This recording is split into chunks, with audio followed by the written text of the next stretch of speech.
taso dan Allah, mu sa sunan Allah, mu taso dan Allah. Kai sanni da zuwan mu gane mun sha alfarma, tafi ka ga dan uwanka ai shine dama.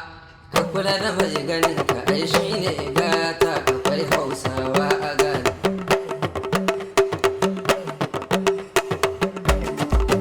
Mu sa sunan Allah, mu taso dan Allah, mu sa sunan Allah, mu taso dan Allah. Sanni da zuwan mu gane mun sha alfarma, tafi ka ga dan uwanka ai shine dama. Ka kula da mai ganin ka ai shine gata, akwai Hausawa a gane, akwai Hausawa a gane, akwai Hausawa a gane, akwai Hausawa a gane, can Hausawan garin, akwai Hausawa a gane, akwai Hausawa kusa, akwai Hausawa na nesa, akwai Hausawa a gane. Babban maganar yan uwan mu ne Hausawa gane, akwai Hausawa a gane, akwai akara, akwai kuma su duk leƙa a gane, akwai Hausawa a gane, akwai manya a gane, sannan yara a gane, akwai Hausawa a gane, akwai mata a gane, sannan da maza a gane, akwai Hausawa a gane. Suna da mutunci, suna da girmama bako a gane, akwai Hausawa a gane. Suna da karamci, suna da mai son zancen su gane, akwai Hausawa a gane. Mun leƙa mun iske matan da mazan na gane, akwai Hausawa a gane. Suna da sarautu, suna da ma al'adu a gane, akwai Hausawa a gane. Suna da sarautu, suna da ma al'adu a gane, akwai Hausawa a gane. Akwai kasuwanci, akwai kuɗi Hausawa na gane, akwai Hausawa a gane. Akwai ilimi, akwai sani Hausawan gane, akwai Hausawa a gane. Suna addu'a, suna da baiwa jama'ar ta gane, akwai Hausawa a gane. An kai mu wurin cubɗima, an kai mu wanda aka cire shugaban zama na yau bai buya a gare ku ba, duk da dai wani bai taɓa ganinsa ba, shine acting general high commissioner na office ambassador da ke Accra, Nigeria. Shi ya zo ambassador Gamba Yusuf Hamza. Shi ma ɗan uwa mu ne, yana tare da mu. Da aka kawo shi Ghana bai fara zuwa ko ina ba, sai da ya zo fada na mai martaba sarkin zango Sultan Umar Faruk Sa'id. Ya ce ya zo ne ya gaida Hausawan da suke Ghana baki ɗaya da sauran ƙabilu da suke Ghana. Ya ce ya zo ya gwada farin cikinsa na zaman lafiya da ya gani a ƙasarmu ta Ghana. Shi yasa yau da muka gayyace shi, muka dace shi za mu ba chairman na wannan zama. Ambasada, in ka shirya za mu ɗauki abin magana mu baka, saboda jama'a su ji daga bakinka ko ka amsa wannan. Mai girma sarkin zango, manya-manyan sarakuna, jama'a maza da mata da suka taru a wannan waje, assalamu alaikum wa rahmatullahi wa barakatuhu.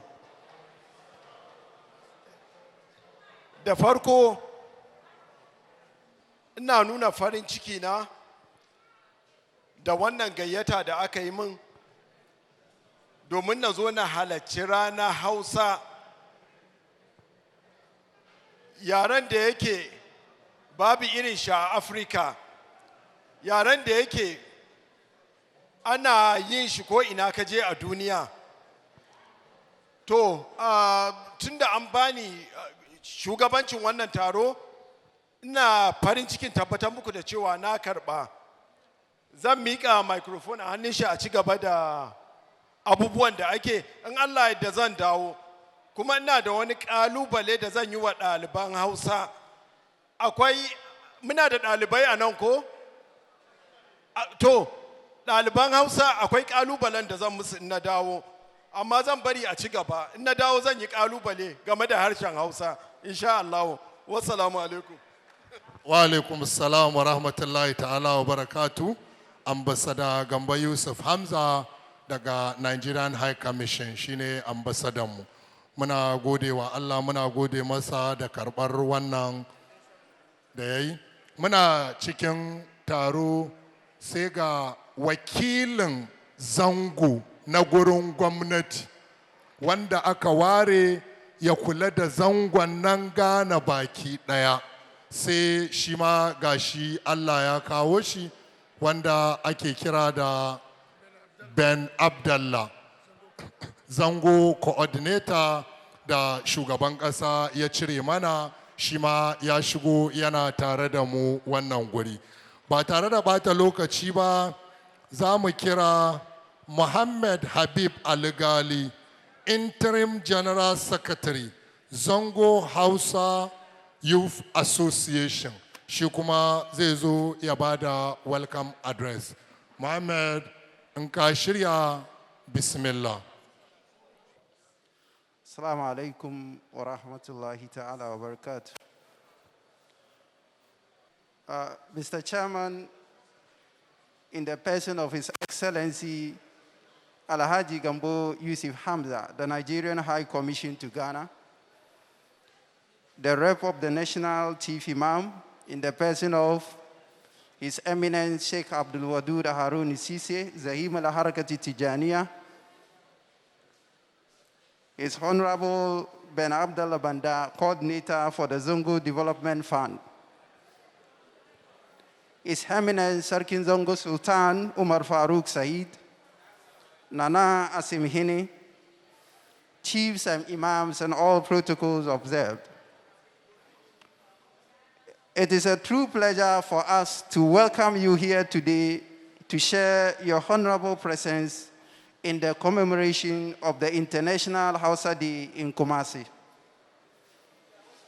The program is also taking place in so many places around the world, and this is the second year we are commemorating this program in KUMASI.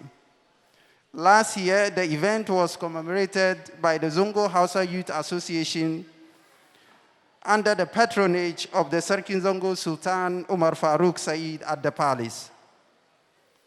Mr. Chairman, the ideal behind this commemoration is to celebrate the contribution of the Hausa language in our Ghanaian society and how its traversing among many cultural setups has made sharing of information in our communities and making more flexible and promoted a cohesive social setups where most of us are proud to belong to.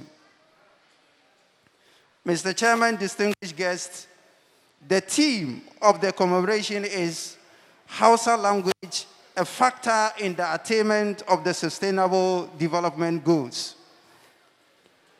Mr. Chairman, language has been the medium of exchange of civilizations, culture, religion, economics, and ideals in all aspects of human anthropology. And Hausa has not been the exception. The Hausa language has been adaptable in many existing cultures and very well established in so many places. Mr. Chairman, distinguished guests, the Zongo Hausa Youth Association adopted this theme in the sense that a global agenda that seems to work for the betterment of humanity must conform to the taste of all global community. Therefore, Hausa language, as one of the accepted language, must play a significant role in the local perspective as far as the attainment of the SDGs is concerned. Knowing and understanding the goals in the local dialect determines our roles as stakeholders in the attainment of this global agenda. Mr. Chairman, distinguished guests, the Zongo Hausa Youth Association is the sons and daughters of the old Hausa youth, which the current Sarkin Zongo Sultan Umar Farooq Said and some of his elders have been members. We learned that His Eminence Sultan Umar Farooq was the treasurer of the youth in those early days. Mr. Chairman, distinguished guests, the association is an umbrella group that works to promote and uphold the cultural practices of Ghanaian Hausa people in the country with fraternity, respect to the rights of all ethnic groups, to work to complement the effort of the Masarautan Zongo that includes all other chiefs in our Zongo communities, in Kumasi particular, and Ashanti in general. Our mission is to work for the general welfare and advancement of the youth, not only Hausa youth in our communities, including their social, education, economic, cultural, and human rights. And our vision is to foresee the youth in the Zongo community move from the marginalized to a viable one. These are, Mr. Chairman, distinguished guests, our guiding principles of the Zongo Hausa Youth Association. Mr. Chairman, not to waste much time, once again, on behalf of His Eminence, the Sarkin Zongo Sultan Umar Farooq Said, our chiefs and imams, the fellow members of the Zongo Hausa Youth Association, I would like to say that it is a pleasure for us to welcome here today to share your honorable pleasures in this wonderful event, Rana Hausa. Muna muku barka da zuwa da murnar Rana Hausa. Assalamu alaikum wa rahmatullahi wa barakatuh. Alaikum assalam wa rahmatullahi ta'ala wa barakatuh. Muna gode ma interim general secretary mu Muhammad Habib Ali Gali da ya halarta mun bukaci ya briefin shi cikin ci dan minti daya ko minti biyu saboda makwabtan mu su gane.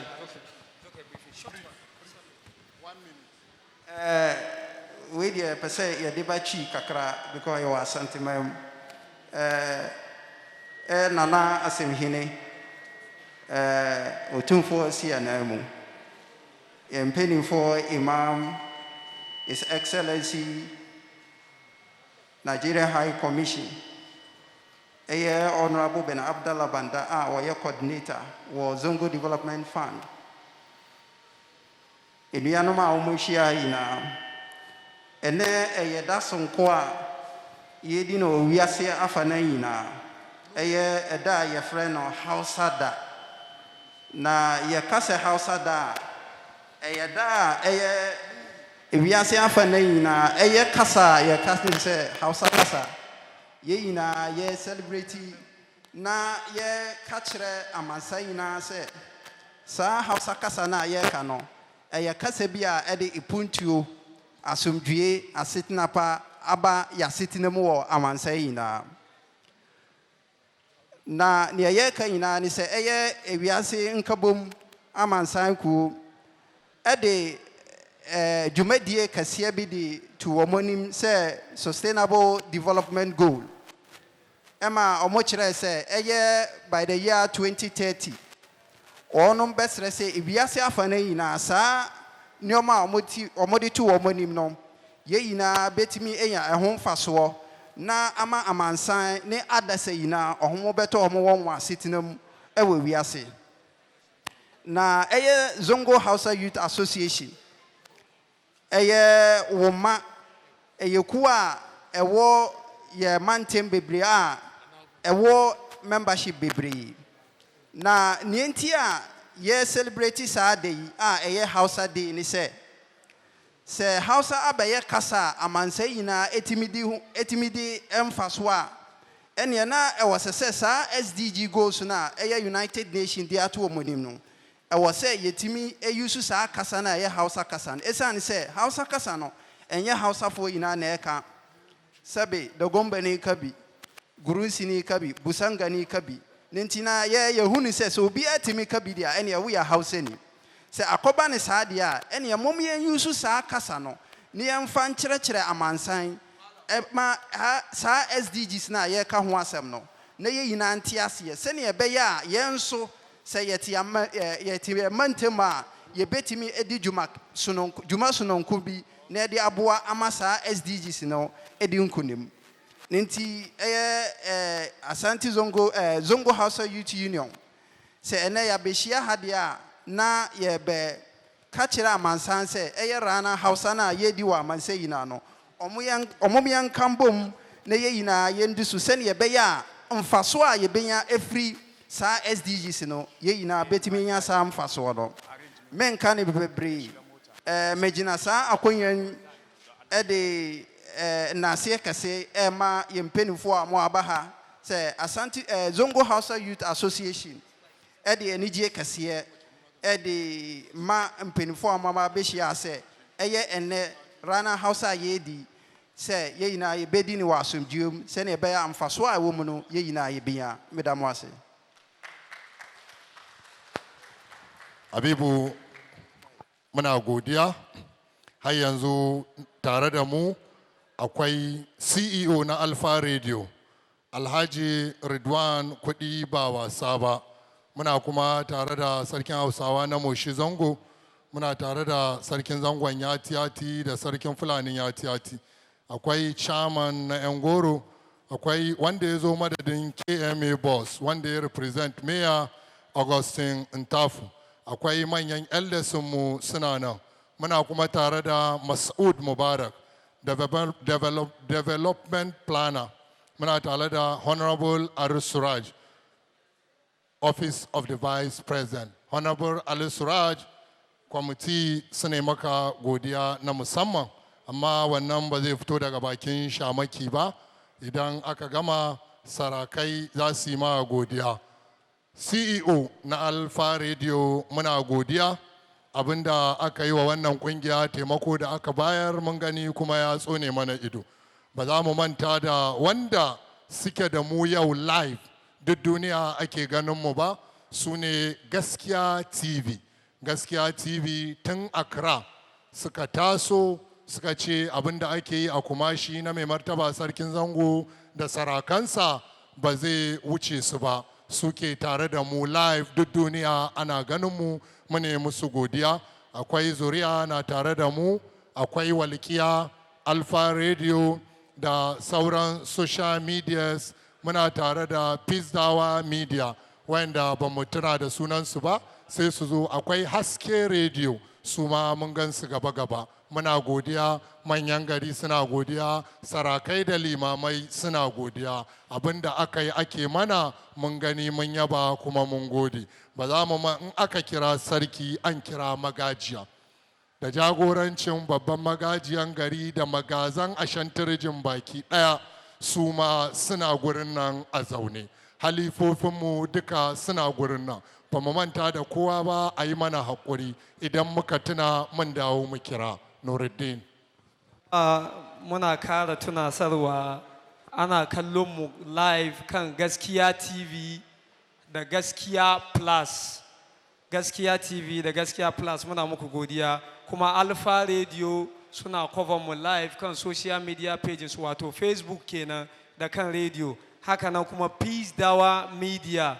Peace Dawa Media ta kan Jawad Madugu Ango sun mana kokari wurin promotion kamar yadda sauran suka yi, suna cover mu live. Haka kuma Hamza TV ana cover mu live kan Hamza TV a kan Facebook.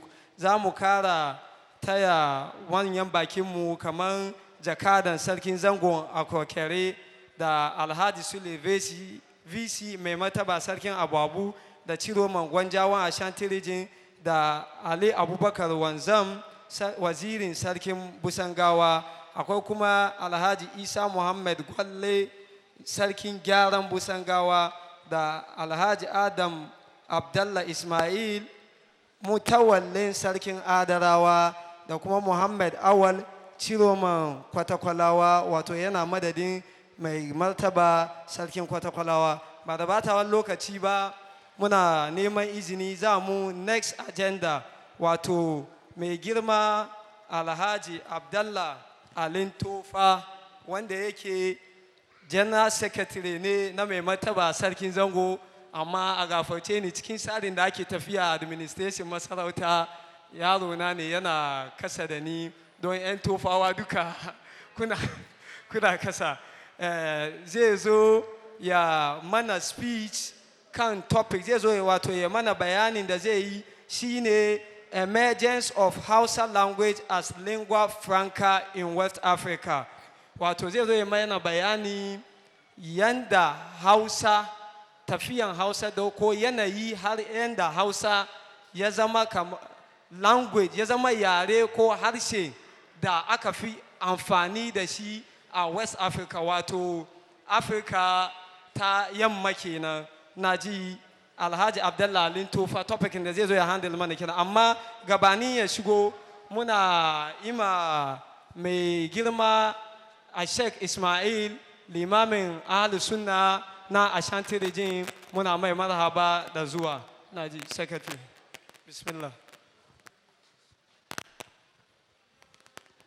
Assalamu alaikum wa rahmatullahi ta'ala wa barakatuh. Eye yewura otumfo se tutu otosu mienu otikokoso na dawro manti ene wo asantiman ha ene a ya hyehyɛ so ɛda ya yinu sunku sɛ ɛyɛ Hausa da no nana asemhene nananom yɛkyiakyia mo pii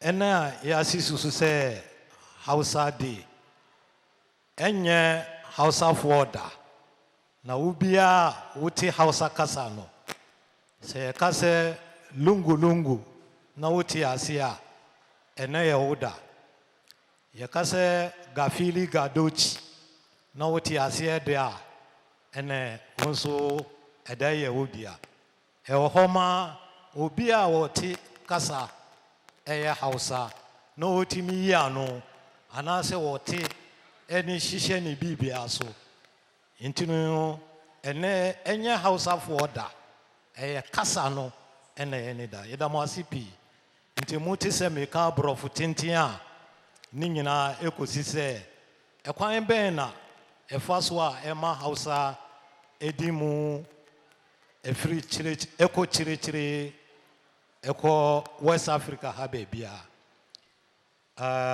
assalamu alaikum wa rahmatullahi ta'ala wa barakatuh. Honorable Zongo Minister or Director of Zongo Authority, Zongo Chiefs, my Martaba Sarkin Zongo Sultan Omar Farouk Said. I've already said that Hausa language is for all of us. It's for all of us in West Africa because it has been so probably since the beginning of a recording of history. Professor Bolaji Johnson was a Nigerian historian. In his book, History of West Africa, published in 1960, into the second edition, he said, Hausa language used to be for a certain people, but today, the Hausa language is for all of us. This is what he wrote in 1960. I believe that why he said so was that he considered the economic activities of the Hausa traders who started moving across West Africa between 1460 to 1896, up to 1950. Secondly, there were the Malams, those who left their homes in northern Nigeria to be part of the spread of Islam, to go about teaching Islam. These are the second group of people who helped to spread the Hausa language. Then the soldiers. The soldiers were brought in by the British authorities. I will go back to the first category.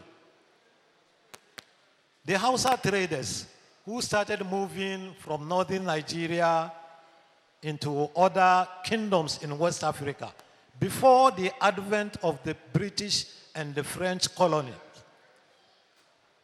They were responsible or partly responsible for the spread of Hausa language. They founded villages in northern Ghana. They founded Zongos in northern Ghana, in Burkina Faso, in territories now we call Togo. Some of the villages and towns they founded had Hausa names. If you go back to the map of Ghana today, you find Zongo Makeri.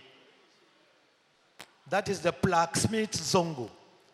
You will find Masaka, where they process cotton into what we now today call fugu and other apparels.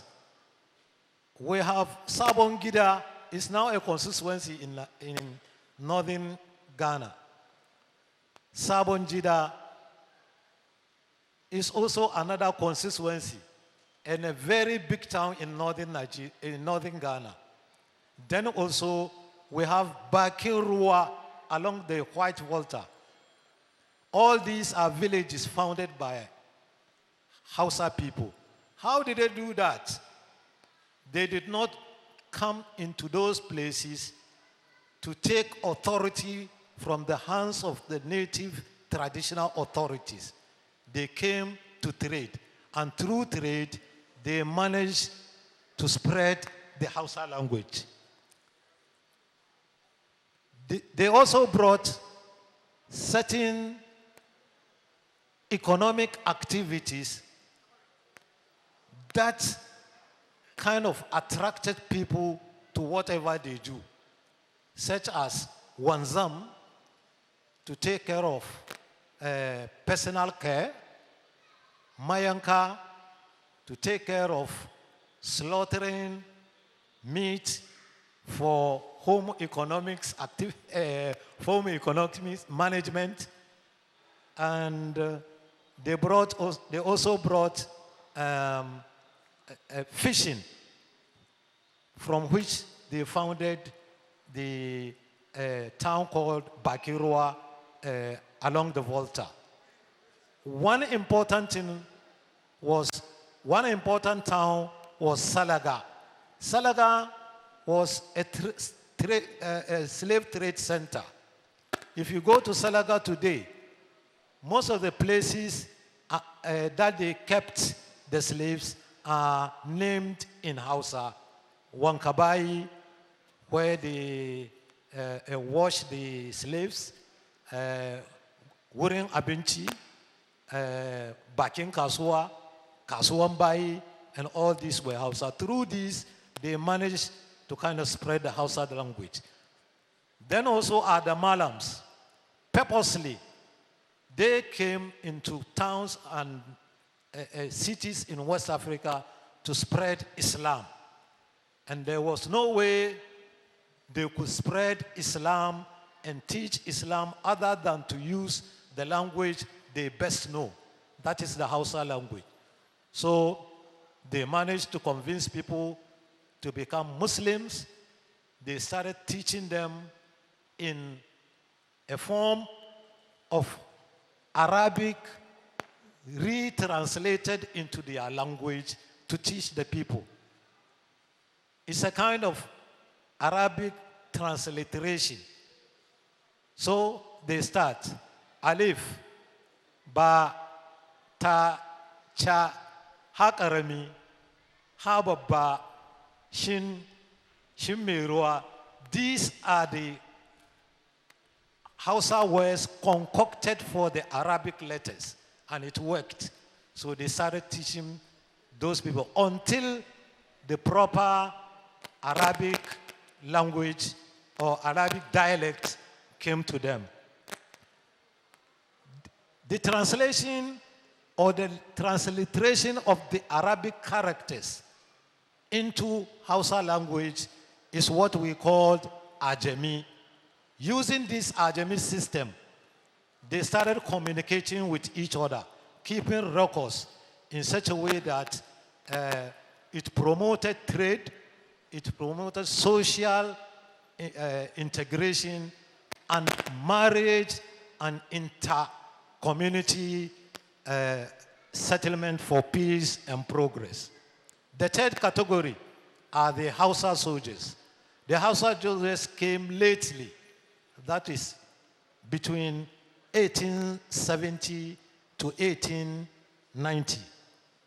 They were part of the first bearers of the West African Frontier Force, which the British brought from Nigeria to come to the Gold Coast to help them fight following their immense losses during the Sagranti War in 1874. After the Sagranti War, the British lost Sir Granite Wilson. He was the commander and leader of the British forces. When he died, it kind of pained them a lot. So Captain Glover, who was the governor of the Gold Coast, with the headquarters in the Cape Coast, he decided that they needed some fighting men who will help them to penetrate into Ashanti. So he sent emissaries to Nigeria, to Lord Lugard, who was governor of the northern territories of Nigeria. In the beginning, he brought some 200 men. They were called the Glover Houses because it was Captain Glover, governor of the Gold Coast then, who sent for them. Additional 200 others came down to help the fighting forces. Then they named them the West African Frontier Force. It was through these people, Glover Hausa soldiers, that they started the West African Frontier Force, who came to fight, who fought in the First and Second World Wars. Through them, the command structure of the army was rendered in Hausa, so they passed it to other native fighters who were recruited into the West African Frontier Force. The first officer was actually a Hausa Fulani person who was called Officer Ali. Our grandfathers called him Afsa Ali. He was the grandfather of Dr. Ali of the Stadium Clinic here in KUMASI. They started spreading the Hausa language because Hausa language became the language for the barracks. And in the Zongo community, we say Hausa Bariki because everybody speaks it. And Hausa Bariki has a difference between what they say and what we in the Zongo community speak. Like this. K. Sergeant da aka bani nan ba na sai bane fa ko ke kin yake irin shi, referring to a man. So these are the languages they will. And when they are out in a military exercise, these are the songs they use. Bature soja yayiwawa, yayiwawa akoreshi, yayiwawa, yayiwawa. Between 1900 to 1960, they were using this song for all military exercises. That is when they go on a parade. Then they also invented wasa. After their military duties, every weekend they gather and they celebrate, whether it's naming ceremony, they socialize and do many things. It is this gathering that they call wasa. When wasa developed up to 1960, by then there had been many ex-servicemen or soldiers who fought in the Second World War from various tribes, from various countries. They campaigned in Sierra Leone, they were gathered in Takoradi, they moved to the Far East, some of them moved to East Africa, into Burma, and all these places. When they came back, these activities were prepared for them to kind of socialize before their dismissal. So the authorities used the same name Wasa, but in alphabetically order, they named it West African Association of Security Services, which became WASA. So it's a kind of coincidence, but it fitted well into what the West African Frontier Forces started. Again, if you go to Accra, Wadara Barracks is actually Uwadara, meaning center of operations. Uwadara is a Hausa word meaning center of operations. If you take the ceremonial dresses of the West African Frontier Forces, it's being displayed at the Ghana Armed Forces Museum. You could see at the chest here, rendered in Ajami, Kullum Shiri. It simply means ever ready. You can check at the Ghana Armed Forces Museum. The ceremonial band for the West African Frontier Forces has the same inscription embossed on the band and the other instruments they have been using. Then, same word can be seen at Michel Camp, at the Ark of the Michel Camp, Kullum Shiri. That means ever ready. So through the West African Frontier Force and the Ghana Armed Forces and the police service, Hausa language managed to spread into West Africa. But again, if we take the ordinary traders who move from Ashanti and other regions into Nigeria, you could see that Hausa language itself has managed to assimilate certain words from other tribes. So the Hausa language is a kind of flexible language that also assimilates words from other languages to enrich itself. For example, if you go to Kano today, the whole part of northern Nigeria, if you say Atampa, they know what you mean. They themselves, they don't have, they don't pronounce, they don't give that name to that wax print in their own language. In the Hausa language, the wax print is known as Zane. But they don't call it that way. They prefer to call it Atampa, which is Ntumapa from the Ashanti language. Also the same thing, the Mankani. If you pronounce Mankani in northern Nigeria, they know what you mean because it started from Ashanti. So this kind of assimilation of other languages also helped us, the Hausa language to spread.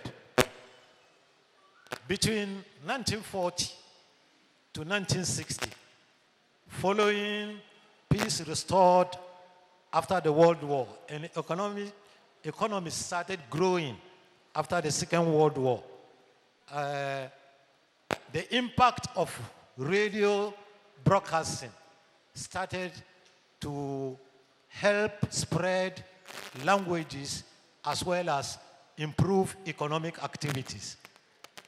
The Ghana Broadcasting Corporation was first set up after the Second World War. The native languages first used were Hausa and Akan, followed by English. This means that the authorities in those days recognized these two major languages in the Gold Coast as means of restoring peace as well as helping revamp economic activities in the then Gold Coast leading to Ghana. Other stations followed: the BBC, British Broadcasting Corporation, Voice of America, VOA, Radio Deutsche Welle, France 24, Radio Numéro 1 in Gabon. They also introduced program in Hausa. Then the China, Communist China Broadcasting Service, and so on and so forth. So we can see that the Hausa language has helped in bringing peoples together. So much so that we can say that it is very important to say that what Professor Bolaji Johnson said in 1960 is still relevant today. That Hausa language is not for the Hausa people, it's for all of us.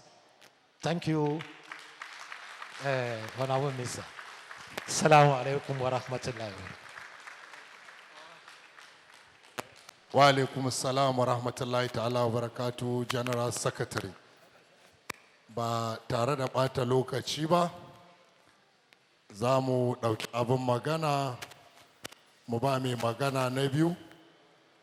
Mai magana na biyu shine Sheikh Abdul Wadud Harun At-Tijani, Za'im al-Harakat At-Tijaniya, President of Tijaniya Muslims of Ghana, kuma shine a zaune yau madadin National Chief Imam. Shi zai zo, anan an rubuta topic, amma Za'im ba a bashi topic, saboda duk taro ya san topicin da zai yi daidai da wannan taro. Banga waɗanda za su yi wa Za'im sharan fage ba, inda Babatunde yana nan manya mu ba shi minti ɗaya, saboda kafin malamai su yi magana akwai wani abu da ake yi mai daɗi. Shi yasa za mu saurari Babatunde ya yi mana abin nan da ake yi wa malamai mai daɗi. Sisia, you be invitee the President of Tijaniya Muslims of Ghana, Sheikh Abdul Wadud Harun, Obeba Ebekasa on the topic Hausa in the propagation of Islam in Ghana. Modembo and our contribution and our role Hausa ewo Islam ewo Ghana. Hausa sene de Hausa de Islam cheche Islam ewo Ghana. بنجم الهوى في المصطفى ساها مولدي فما زلت في ذا هوى متجدد فيا من له قلب لأوصافه صدي هزوا في امتداء الهاشمي محمدا هزوا في امتداء الهاشمي محمدا عجائب لا تنفك تمني وترسو أفي مده أودي وقفت أنادي بصوت المريد عبد الودود أسر الهاروني فصيح اللسان هديم التجاني عبد الودود معاذ ينادي بصوت المريد يريد السديد منك الودود كريم السجايا بسيط المهايا حبيب يهايا فأنت الفؤاد جميل الهسال مع الكل آلي كذا في المقال عبد الودود مناجي العليا سيسي تكيا مناجي العليا سيسي سيسي تكيا مهيب الزوايا وذاك الفريد فإن تسألوني عن حبيبي وشيهي أقول ودودي سيسي زماني. الحمد لله جل جلاله وعظم كبرياؤه وتبارك اسمه ولا إله غيره. أشهد أن لا إله إلا الله وحده لا شريك له، وأشهد أن سيدنا وحبيبنا محمد بن عبد الله عبده ورسوله. يا إخوة الإيمان جميعكم السلام عليكم ورحمة الله تعالى وبركاته. وعليكم السلام ورحمة الله تعالى وبركاته. بداية bayan na yi hamdala, na yi godiya, na yi salati ga rasulullahi sallallahu alaihi wa alihi wa sallam, na miƙa gaisuwa zuwa ga ra'isul jalsa shine ambasadonmu na Najeriya a Ghana da ke tarayi da mu a yanzu. Haka ina biyuntawa ga ministan nan namu na zango, na ukuntawa ga babban sarkinmu mai taro, sarkin zangon Kumasi, haka sauran manya-manyan sarakunanmu da manya-manyan malumma waɗanda wannan mahalli mai albarka ya tattara mu da su. Alhamdulillah, zance da zan yi ya yi kama da zancen da sakataren sarkin zango ya yi. To yau da yake rana ne na Hausa, zato na ababen da ya faɗin nan zai rinka faɗa ne kuma yana gaya mana cikin Hausa, don yau rana Hausa ne. To kan haka zan yi magana a Hausa, kuma ina fata zance da zan yi, ina so in yi magana nisba ga shigan Hausa ko kuma Hausawa a nan birnin Kumasi. Zan yi wannan zance kamar yadda na riko a bakin kakanni iyaye, kuma na gani maktuban a cikin littafin nan na babanmu mahallin walid a Sheikh Babal Wa'iz, ya ɗauko zancen nan a bakin babban mutum a nan birnin a Ghana baki ɗaya, shine Sheikh Umaru na Karki. Yana ba da labari cewa abinda ya tabbata a gunsa shi Sheikh Umaru na a dasa zango a birnin Kumasi. Wai zango ɗaya bai samu ba a cikin wannan gari namu mai suna Kumasi, she bayan da aka samu buɗa Kumasi a zamanin sarki mai suna Nana Kakari. Gabanin wanga sarkin, ikirma wannan na Ashanti Magluka kulle yake, ba wani ɗaya a cikin Hausawa da yake wanga gari. Sai dai wanda ya zamo bawa, in sun saye shi bawa ya dace yana Bahaushe, to wannan yana tarayi da su. Wa kana suquhum bi qaryat, gari da suke zuwa suke cinikin, suke so bayin nasu shine Salga. To haka lamarin ke gudana har ya zuwa harb, yaƙi ya ratsa a tsakanin sarkin Ashanti Nana Kakari da Nasara. To a nan ne arsala wannan sarki shi ya sake aikawa zuwa ga Salga, yana neman aliman, wani malami daga maluman nan na Hausawa su zo su yi zama da shi nan, su rinka taimaka masa da addu'a. Malami da Allah ya kaddara ya shigo wannan gari namu, ya yi tarayi da su kamar yadda Shehu Umaru na Karki ya nuna ana ce mai malam banufi. Wanga malam banufi bahaushe ne, ya zauna yana taimaka ma wanga sarki da addu'a har Allah ya kawo rasuwan shi a garin Kumas. Wannan shi ne farkon bahaushe wanda ya shigo Kumasi. Bayan ya shigo Kumasi kat'an, yayin da Allah ya kaddara aka samu nasara aka buɗe garin, to nan ne nawahi sasseku na garin Kumashi aka samu waton zangonni. Amma gabanin haka ba wani zango ɗaya har ya zuwa zamanin da aka kama sarkin nan na Firenfe. An samu Hausawa sun shigo tare da sojojin nan na Nasara saboda a kama na Firenfe.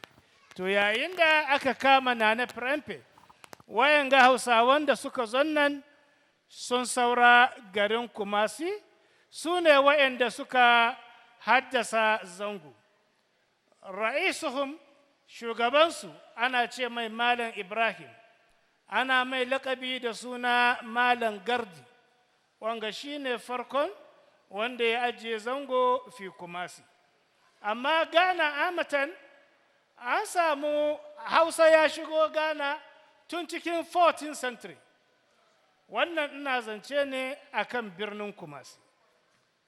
Wanga sarki shi Malam Gardi lakabinsa sunan shi Malam Ibrahim, shi ne farkon sarkin zango. Sa'ilin bayan shi aka samu sarakuna. Bayan Malam Gardi an samu mai gida, an samu Malam Usman, Malam Sallau, Malam Ali, Malam Adam, Malam Ahmadu Baba, Malam Muhammadu Mutawakkil, sarkin zango Alhassan mai lafiya, Amir Muhammadu Amin, ɗan uwan shi sarki Abubakar, sannan sarki Ibrahim ɗan tsoho, bayansa Sheikh Sultan Umarul Faruk Sa'id, wanda haliyan shine sarkinmu, sarkin zangon Kumas.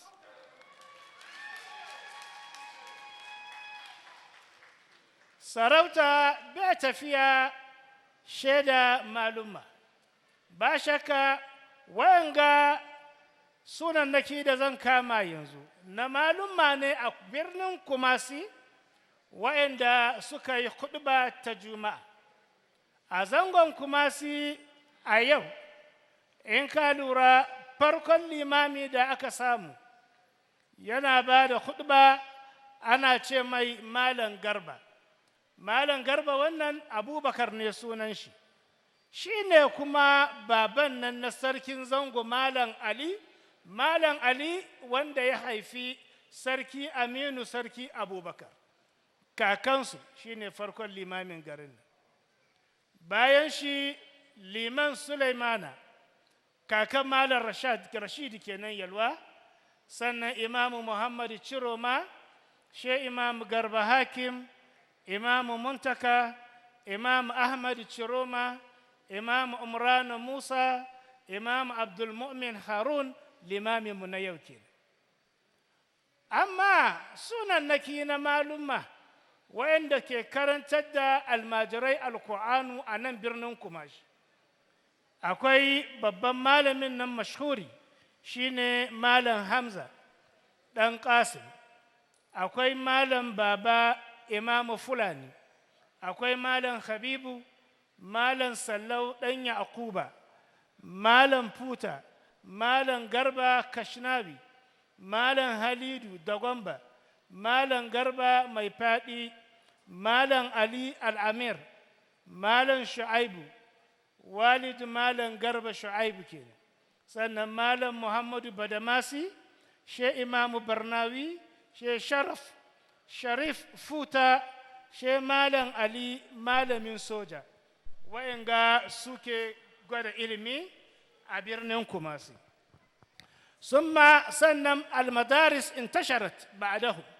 Sunannakin ƙa'imi na bi ta'alimin ulum, wa'yanda ilimi suke nunawa shine Alhaji Umaru na Karki, Malam Usman Al-Amir, sannan Malam Abdu ɗan tabki ba ɗan tanko ba ɗan tabki, Malam Muhammadu Babale, she Alhaji Muhammadu Kashinawi Al-Askari, she wani malami Malam Sodangi, Malam Halid, Malam Sallau, Malam Abdullahi Tano, sai Malam Ciroma. Bayan wa'yanga almajiransu su ne suka tsaya da batun karantarwa har ya zuwa wanga rana namu. Muna da huffaz wa'yanda sun haffaza Kur'ani a nan birnin Kumasi. Na farko Malam Babali, sa'ilin Malam Mika'ilu, Malam Umaru, Malam Mukhtar, Malam Muhammadu Manzo, sannan Malam Sulaimana Gobir, wa'yanga hafizan Kur'ani kenan a wannan birnin Kumasi. Kan haka Kumashi ya yi albarka, ya samu yanda yake so, ya zama markaz na ilimi, ya zama mashaya a birnin Ghana albarkacin wa'yanga mutane. Mun yi zama muna tawassuli albarkacin darajansu, albarkacin Kur'anu.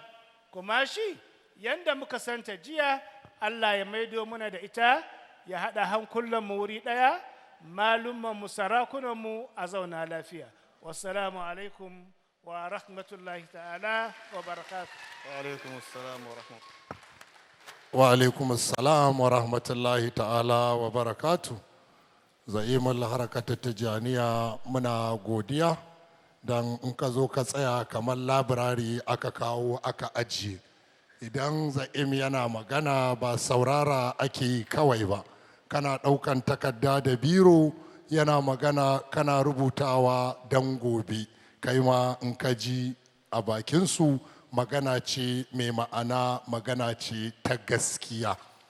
To muna gode wa Allah. A gurguje za mu kira speakermu na gaba, shine former ambassador SM Sharif, General Secretary, National Association of Zongo Chiefs. Shi ma zai zo ya bamu tarihi na Hausa a takaici.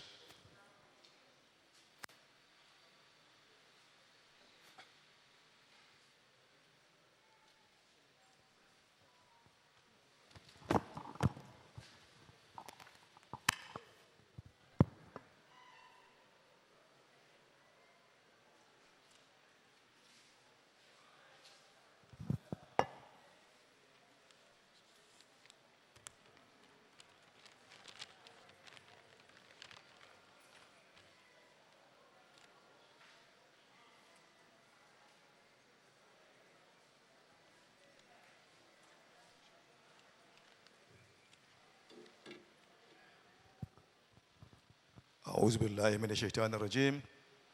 بسم الله الرحمن الرحيم. The Honorable Ben Abdullah, my good friend, mai martaba sarkin zango da sauran sarakuna, Nana Asamhine, manyan malumma da manyan sarakunanmu wanda aka tara mu mai magana tare da su, iyayena maza da mata 'yan jaridu, ina ce muku assalamu alaikum wa rahmatullahi ta'ala wa barakatu. Me pacho nana eni diemu inde da a eye Hausa da ewiase nyina na senchirofo wo ho dia ye ka no epese ekonyina ekowiase se ohu a eye Hausa abakasam na yenyina yeka enti nsam a yenyina ekeka no ebe ewurawura mu efese eye Hausa Day, International Day, na ya dia a obia abakosam a wakakan about Hausa knows or the Bible teacher. And say in some abakano ebibe wura ebenom. Na mesre senchire for ne dia meso mebaka media no ewo brofomo or ewo potokasam. Said dia me brother paying ono oka ne dia ewo Hausa no. Ebinom baka ewo Hausa, ebinom baka watwi. Ebinom baka ewo brofo. Hausa International Day, or Rana Hausa. Now, topic, the general story of Hausa in Ghana. This day, being the 26th of August, is a day set aside to be celebrated by the Hausa communities globally every year. Any Hausa person, wherever he may find himself, ought to celebrate this day. There are so many Hausa communities scattered around the world, and Ghana is not an exception. Hence, the reason to celebrate too. To narrate the story of Hausa communities in Ghana means to have a look at their contributions to the socio-economic and political development as an ethnic group in Ghana. The Hausa, as an ethnic group, are mostly found in West Africa and some in other African countries. The population of Hausa in the world, if Google, is estimated to be around 80 million, with majority being the first language and the rest as second language.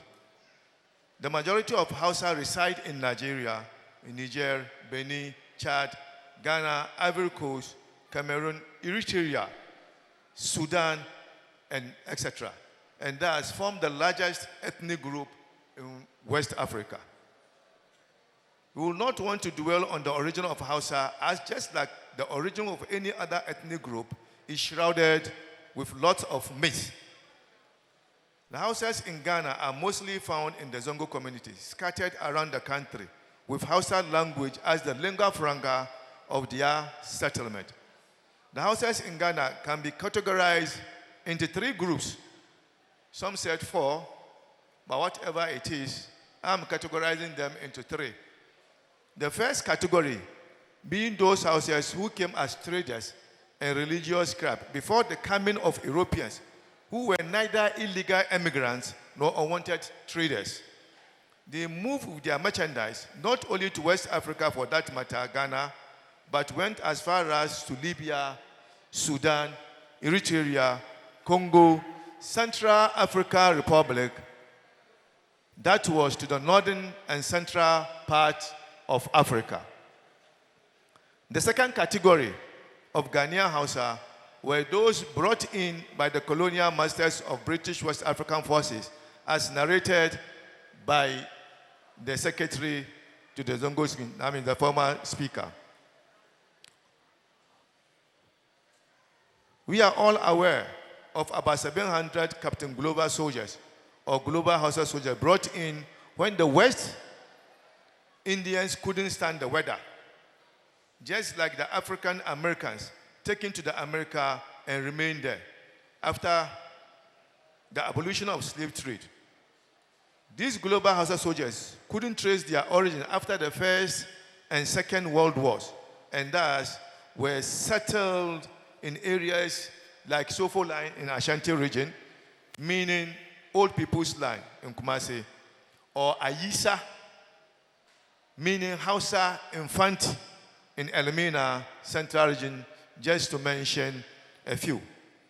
The third category were the indigenous Hausas, that is to say, those found in Ghana within the northern territories before the coming of Europeans. This argument put with this third category that in every country,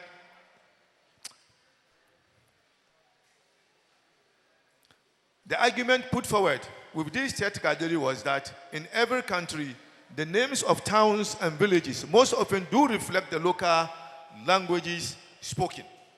For instance, Ankasi, Obuasi, Yamibechire, Kumasi, Chichiwure, etc. There are many, so numerous, are all account words in Chi with meanings, which are the names of towns and villages in Kumasi and beyond.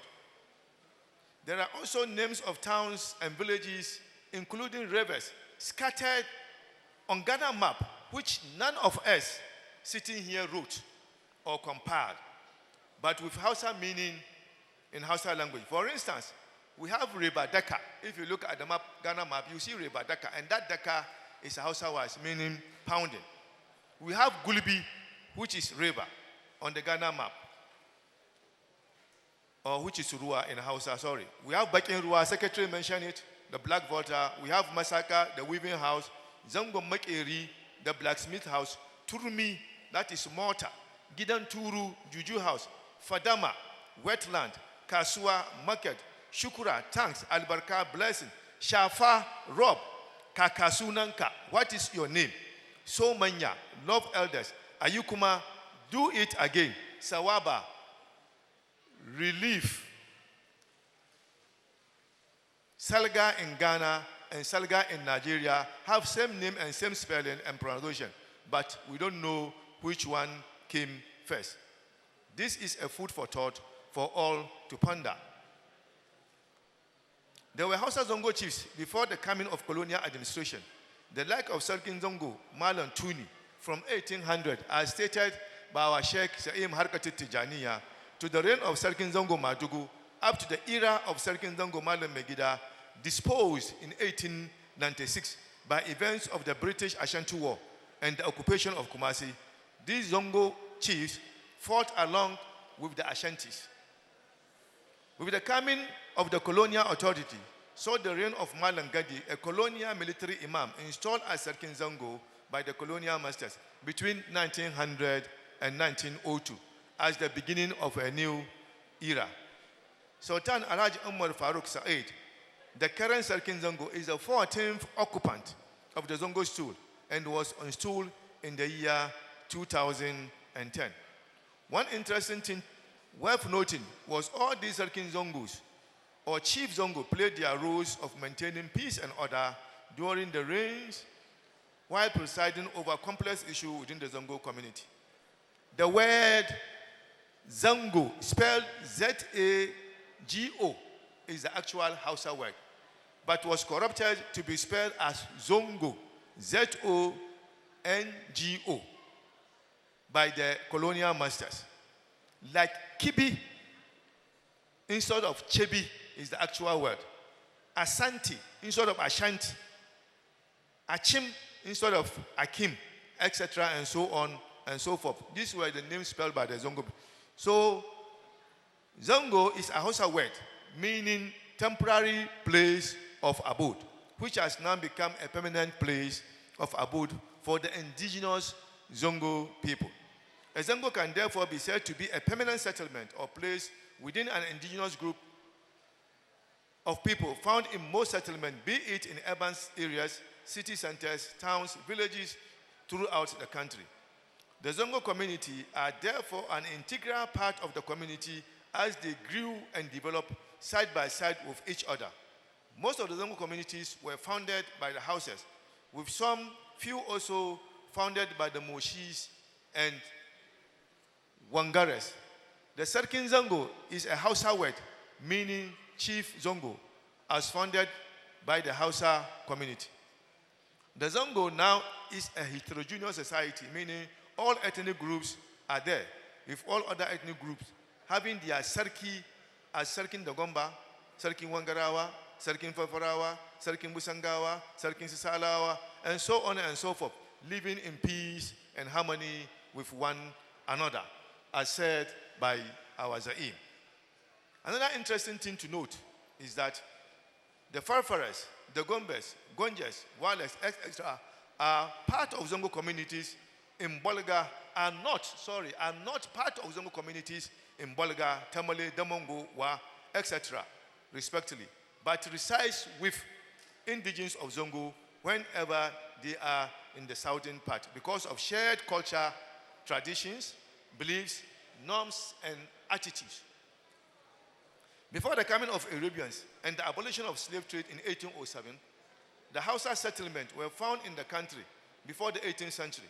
These Hausa traders and Muslim priests or spiritual leaders were engaged in trading activity while spreading Islam using Ajami, as said by the secretary. Using Ajami or Arabic alphabet in recording events in the country, e.g.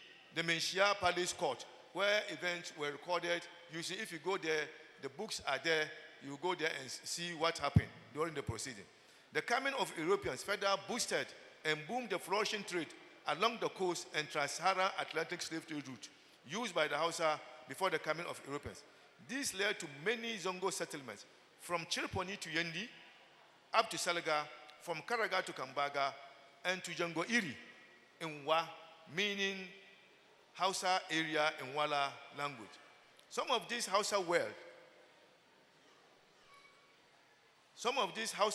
World War veterans moved from the coastal areas to settle in Obuasi and other areas.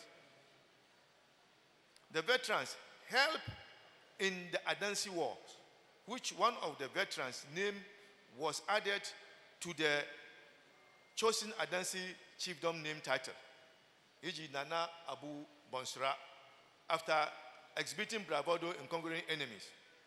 As a result of the flourishing trade, with the coming of the Europeans, the Hausa traders who are already engaged in trading activities, together with the indigenous Hausa people, because of the same language shared, became middlemen and thus began to move to all nooks and crannies of the country in search of gold, silver, gold dust, cola, salt, etc.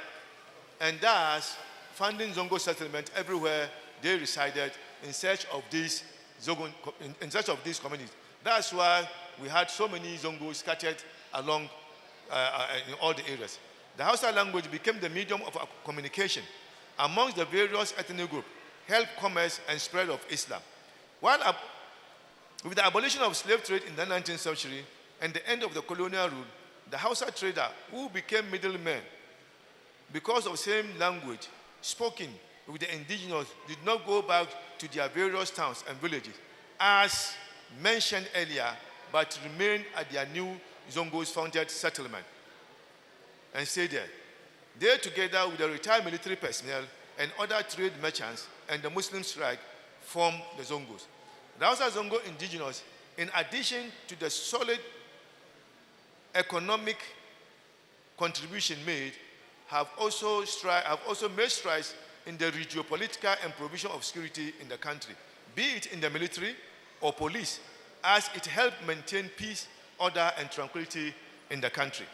Thus, the Hausa Police Constabulary was among the first corps of Ghana Police Force formed, and with the military among the legacy first left, as said by the General Secretary, is the motto inscription on the Ghana Armed Forces logo, written in Hausa language using Arabic characters. I have to repeat because you are all saying some Kullun Shiri, meaning ever. That is why when Dr. Nkwame Nkrumah got independence for the country in 1957, he thanked the military for the support accorded him, as most were Hausa security personnel at that time. Zongo was not left out in the political landscape too, as many, they also formed a political party led by Amadou Baba, the then Serkin Zongo of KUMASI, and Malan Ladan as the secretary of the Muslim Association Party to contest for the highest seat of the land during the colonial era. The last order, because it asked me, my time is up, let me conclude. The last other significant contributions of the Ghanaian Hausa, it is a fact that the names of the days in the Hausa language, like Asibi, Saturday, Laraba, Wednesday, Tani, Monday, Talata, Tuesday, etc., are used by some northern tribes in naming their children, just like the Akans use Kofi, Kojo, Kwame, and Kwabena. The name of Gonja and Farfara were given by the houses during the interaction and trading activities between them. For instance, the Gonja is Gunja. That is the area where they go to look for the Jangoro, red cola. So that's how we're saying, Zamu Gunja, we're going to the red cola place, and that is Salga, that is the market center of the trading, for the trading activity. And the Farfaras, as there is nothing like Farfara tribe, but rather Nabri, Telensi Bongo, as the Farfara ethnic group. This Farfara is also actually a response to their greetings when greeted. And the Hausa man always say he was going to the people who responds like that when they name them Farafara, and that's how the name Farafara remained. Because when you greet a Farafara man, you say Farafara. That's how he responds to the greetings. So the Hausa man during that interaction will say, or during that tradition, so there's nothing like Farafara, but Hausa has also helped in giving Gonjas and then Farafaras their name. In conclusion, it's rather unfortunate the history of Ghana, the history of Ghanaian Hausa ought to be written, or it's not written, it ought to be written and taught in school, just like the African American history of contribution in building of America. Ladies and gentlemen, I thank you for your attention. Thank you very much. Thank you very much, His Excellency. Jama'a, wannan godiya za mu yi na musamman saboda mai martaba sarkin zango Sultan Umar Faruk Sa'id ya yi kira, jama'a kuma sun ansa kira. Mun san lokaci, mun san matsaloli na jama'a, mun san harkokin kowa, amma muna ƙara yi wa jama'a godiya da suka ansa wannan kira, suka zauna, suke so su ga ƙarshen wannan zama na yau. Jama'a muna godiya. A gurguje za mu sa masu wasan gargajiya su shirya su zo su ɗan ƙawata mana guri. Muna tare da sarkinmu sarkin Kwanangu, sarkin zangon Asakwari Manfa yana nan, sarkin zangon Aswasi, sarkin zangon Sawaba, Edukurum, mai unguwa uku, sarkin zangon Yaji, wanda ya wakilci sarkin zangon Atibubu, hakimin Yalwa, sarkin Airport, sarkin samarin gurin shi da su Sala, wanda suka wakilci sarkin Gwanjawa. Muna tare da Assemblyman na Asim, muna tare da Deputy Chairman Hajj Board, Alhaji Musa Sekai, muna tare da sarkin samarin Wangarawa, muna tare da Ciroman Kwatakwalawa wanda ya zo madadin sarkin Kwatakwalawa, muna da tare da sarkin zangon Asakwari, akwai Alhaji Madina Construction shi ma yana nan. Medias kuma muna tare da UTV, Sunna TV Ghana, Dream Sabali, Zuriya FM, kuma suna kan Facebook Live, Hijra TV, Zaim TV. Muna tare da babban mai ba da labarinmu ta Alfa Radio, Hajiya Nimatu Yambani. Jama'a muna ƙara godiya. Sarkin zangon Nkokoma yana tare da mu, mutanen Majema suna tare da mu. Jama'a wannan rana ce ranar Hausa. Kamar yacce muka faɗa, ranar Hausa aka ce ba ranar Hausawa ba. Shi yasa duk mutumin da yake jin abin da muke faɗa a yau, shi ma yana cikin wannan rana. Idan ka ji da Hausa, kai ma kana cikin wannan rana. Idan ka faɗa da Hausa, kai ma kana cikin wannan rana. Shi yasa namu na Ashantirijin ya zama daban da na duk duniya, saboda mun yi shi ne ranar Hausa. Jama'a muna godiya. Masu kalangu, bismillah.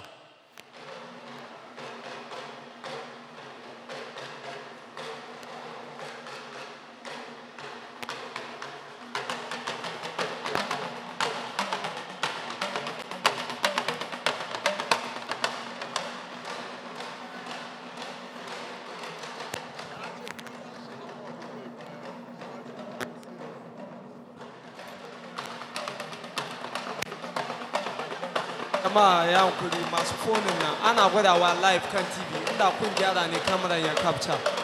Jama'a ya hankuri masu fonin nan ana gwadawa live ne kan TV, kun tare kamaran TV nan.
Makaɗa mun gode, Ababa mun gode, makaɗa mun gode.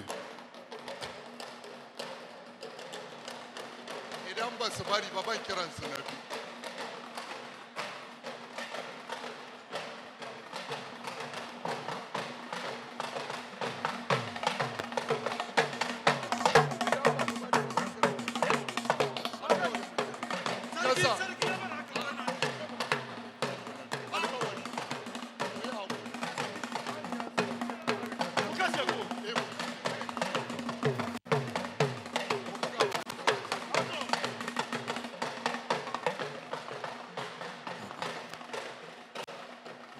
mu taso dan Allah mu sa sunan Allah mu taso dan Allah kai sanni da zuwan buga na mun sha alfarma tafi ka ga dan uwanka ai shine dama ka kula da mai ganin ka ai shine gata akwai Hausawa a gani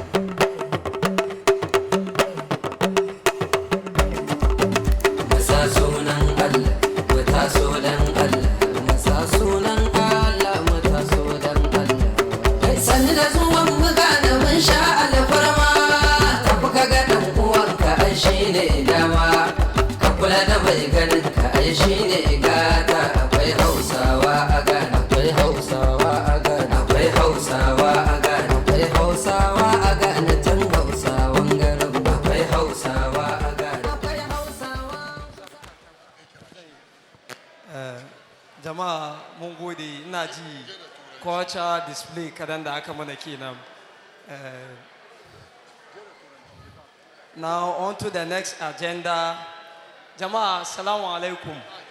Ina ji sako ne daga mai martaba sarki wa sanar da jama'a next agenda da za shi ganga yana da muhimmanci sosai don muna da babban bako da ya fito gidan mai kasa da aka turo mana shi musamman don taron ga ya fito gidan mai sha palace ne ya zo ya ba da tarihi da ya yi muhimmanci ga zaman ga da muke da shi ina ji bayan haka akwai wasu topic da wasu surprises da ba su cikin program lineup don in bature ya ce surprise abinda ba sani ba kenan so shi akwai wasu surprises da ba su kan program lineup da ya ci za a yi shi a nan so shi jama'a muna roko a biduri a zauna wayanda ke zaune duka su biduri su zauna magana ya yi yawa ciki da ya kuri a yi kawaici don babba ko ya zo gare mu a saurari abin da za a faɗi na don mu samu mu tashi ba da jumawa ba rokon da muke yi kenan na ji na asami ne wai da wadaro ma na ọchịa me yes sɛ due to time and time factor no na nka yɛpɛ sɛ deɛ ɛbɛka biara na yɛde aka ba yɛ kasa yɛ man kasa no but time factor no ɛbɛ affect yɛ na wo ne sɛ yɛ wo nana yɛbi a yɛbɛba fie nti bibia video yɛbɛba bɛ play video no yɛhwɛ video no a na yɛ explanation ɛwɔ twi baako ma wo nana we de yɛhyɛ nana ɔkyɛ me yɛhyɛ now moving on to the next topic we have our influential historian in the person of Mr. Osei Bonsu Safo Kantanka. He's a researcher specializing in monarchical history from the Mensha Palace. Let's all welcome him with a round of applause.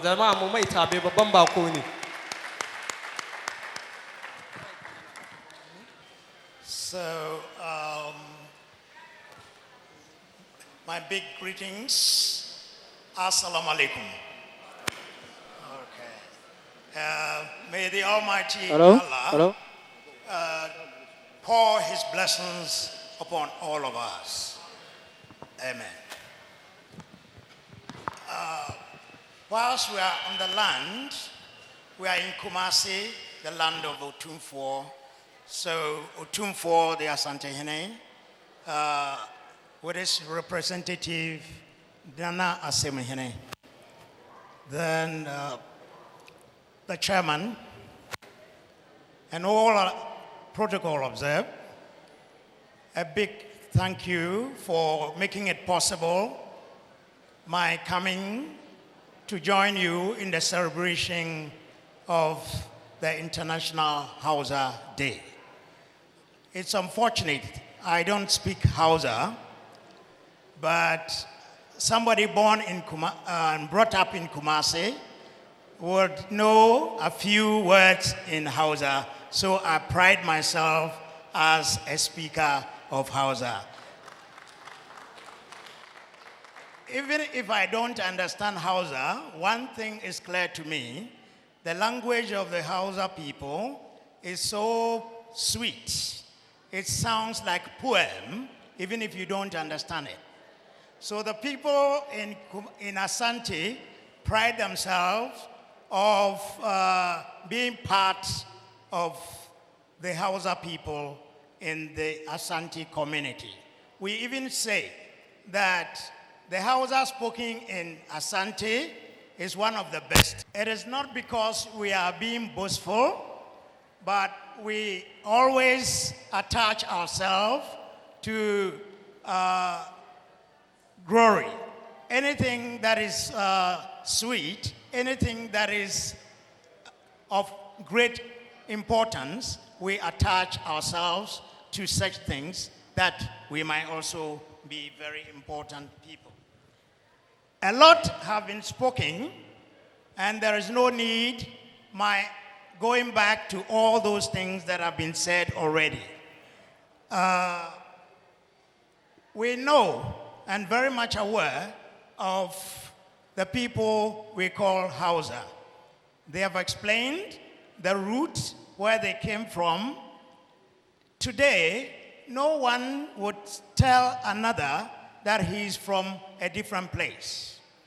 When Asante was being constructed, one of the major laws of Asante was that no one has to tell the origin of the other. We are all together, and we have been together for centuries.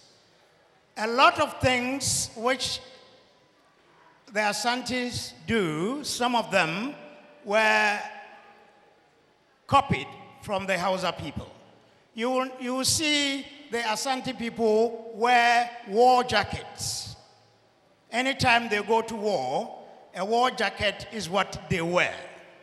It was made by the Muslims and the Hausa people. Anybody who has seen our generals, our chiefs, wear this type of batakari, if you get closer and open one of the talisman that hangs in their bulletproof jackets, you open it up and you find Arabic written in them. Anytime Asantehene has to go to war, the whole Quran will be recited from cover to cover. Prayers are said, fasting takes place for more than 40 days or a minimum of 40 days. And in this regard, you will find the Hausa community fully involved. So that anything that has been very successful within our community in the Asante Kingdom cannot be without the cooperation of the Hausa community. It is important to note that we have lived together as brothers for a very, very long time.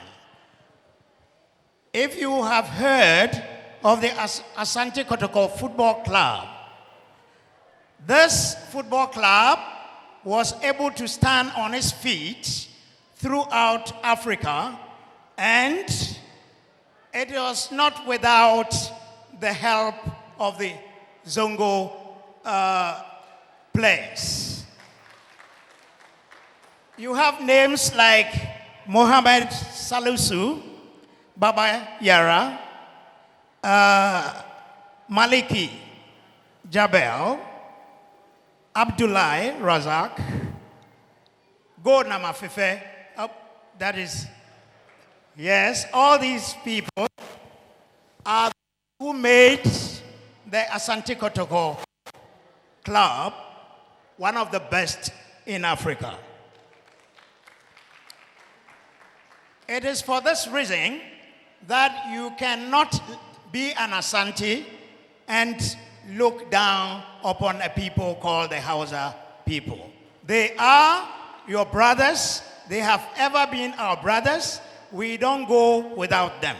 On every Friday, Muslims trek to the Manshia Palace to say powerful prayers for the king of Ashanti and the Ashanti kingdom.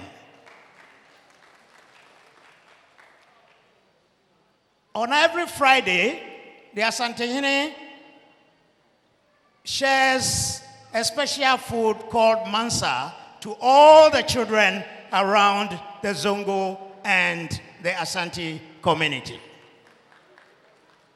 A kind of union which we have to recognize.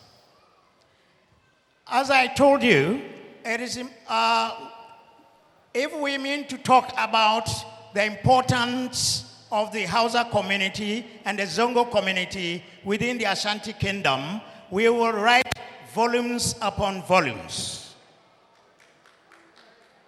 So I'm signing off because a lot have already been told.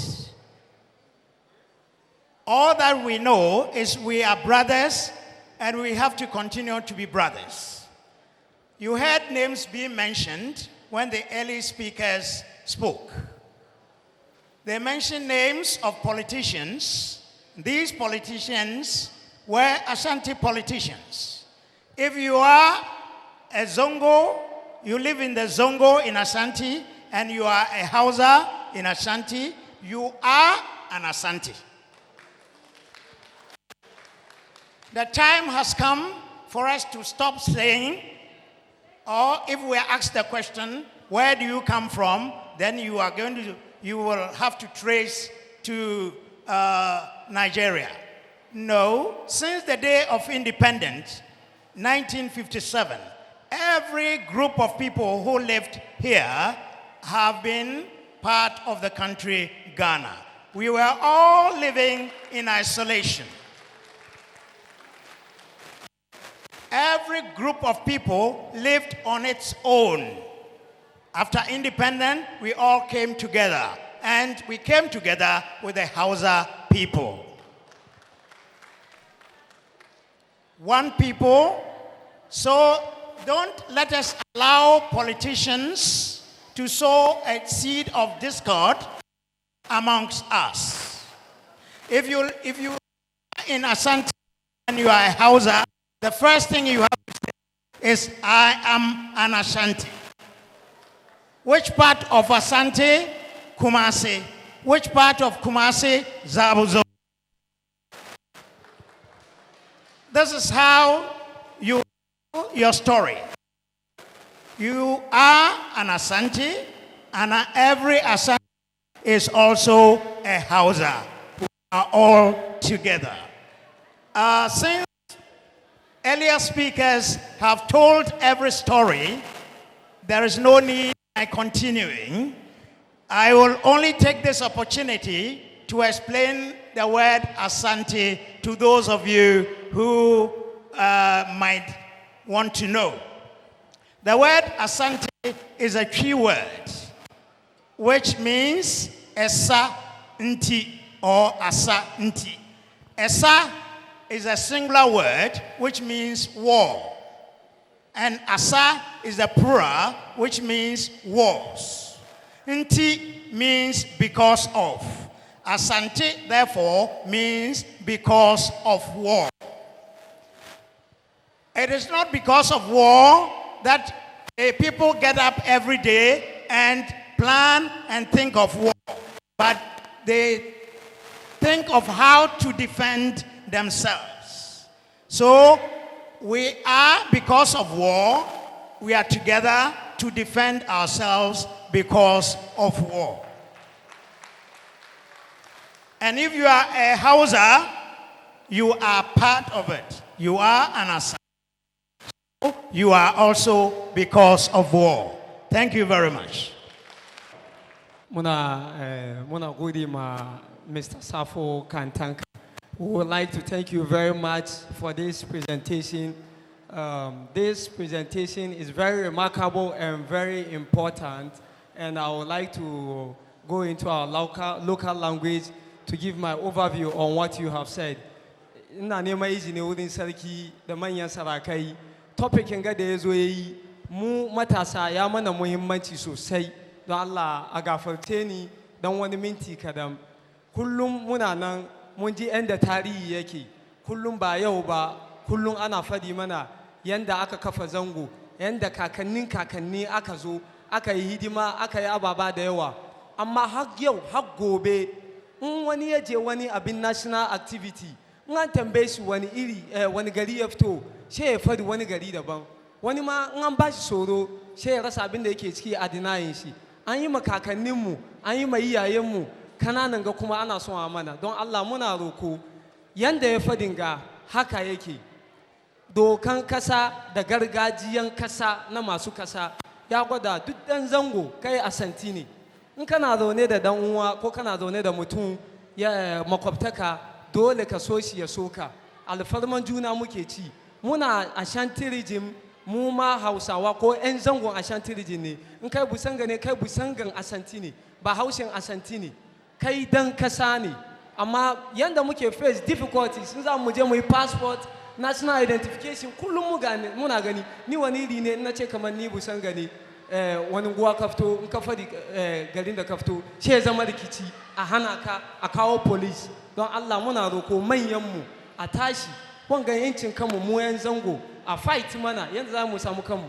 Gashi historian ne, mai teacher ne, yana da ilimi cikin wannan field. Ya zo ya bamu labari ga inda muka fito. Kanmu yadda wani daban ya zo ya ce mana mu ba 'yan kasa ba ne. Don generation ga da muke, mu dai mun yi ready, amma muna roƙon manya ne su saya mana yadda za a yi mu samu yancin kanmu a cikin kasan ga.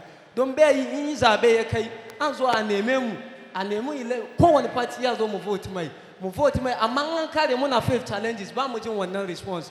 Muna kira manya a yi kokari a fight mana cikin wanga. We thank you very much, Mr. Safo Kantanka. God bless you. Naji, za mu next on the agenda.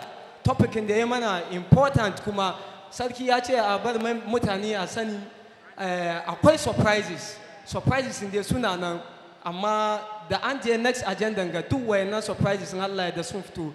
Next on the speaker shine Mr. Suhail Abdul Mumin, General Manager na Haske Radio. Zai zo ya mana magana kan topic Hausa a Ghanaian language, wato Hausa yare na kasar Ghana.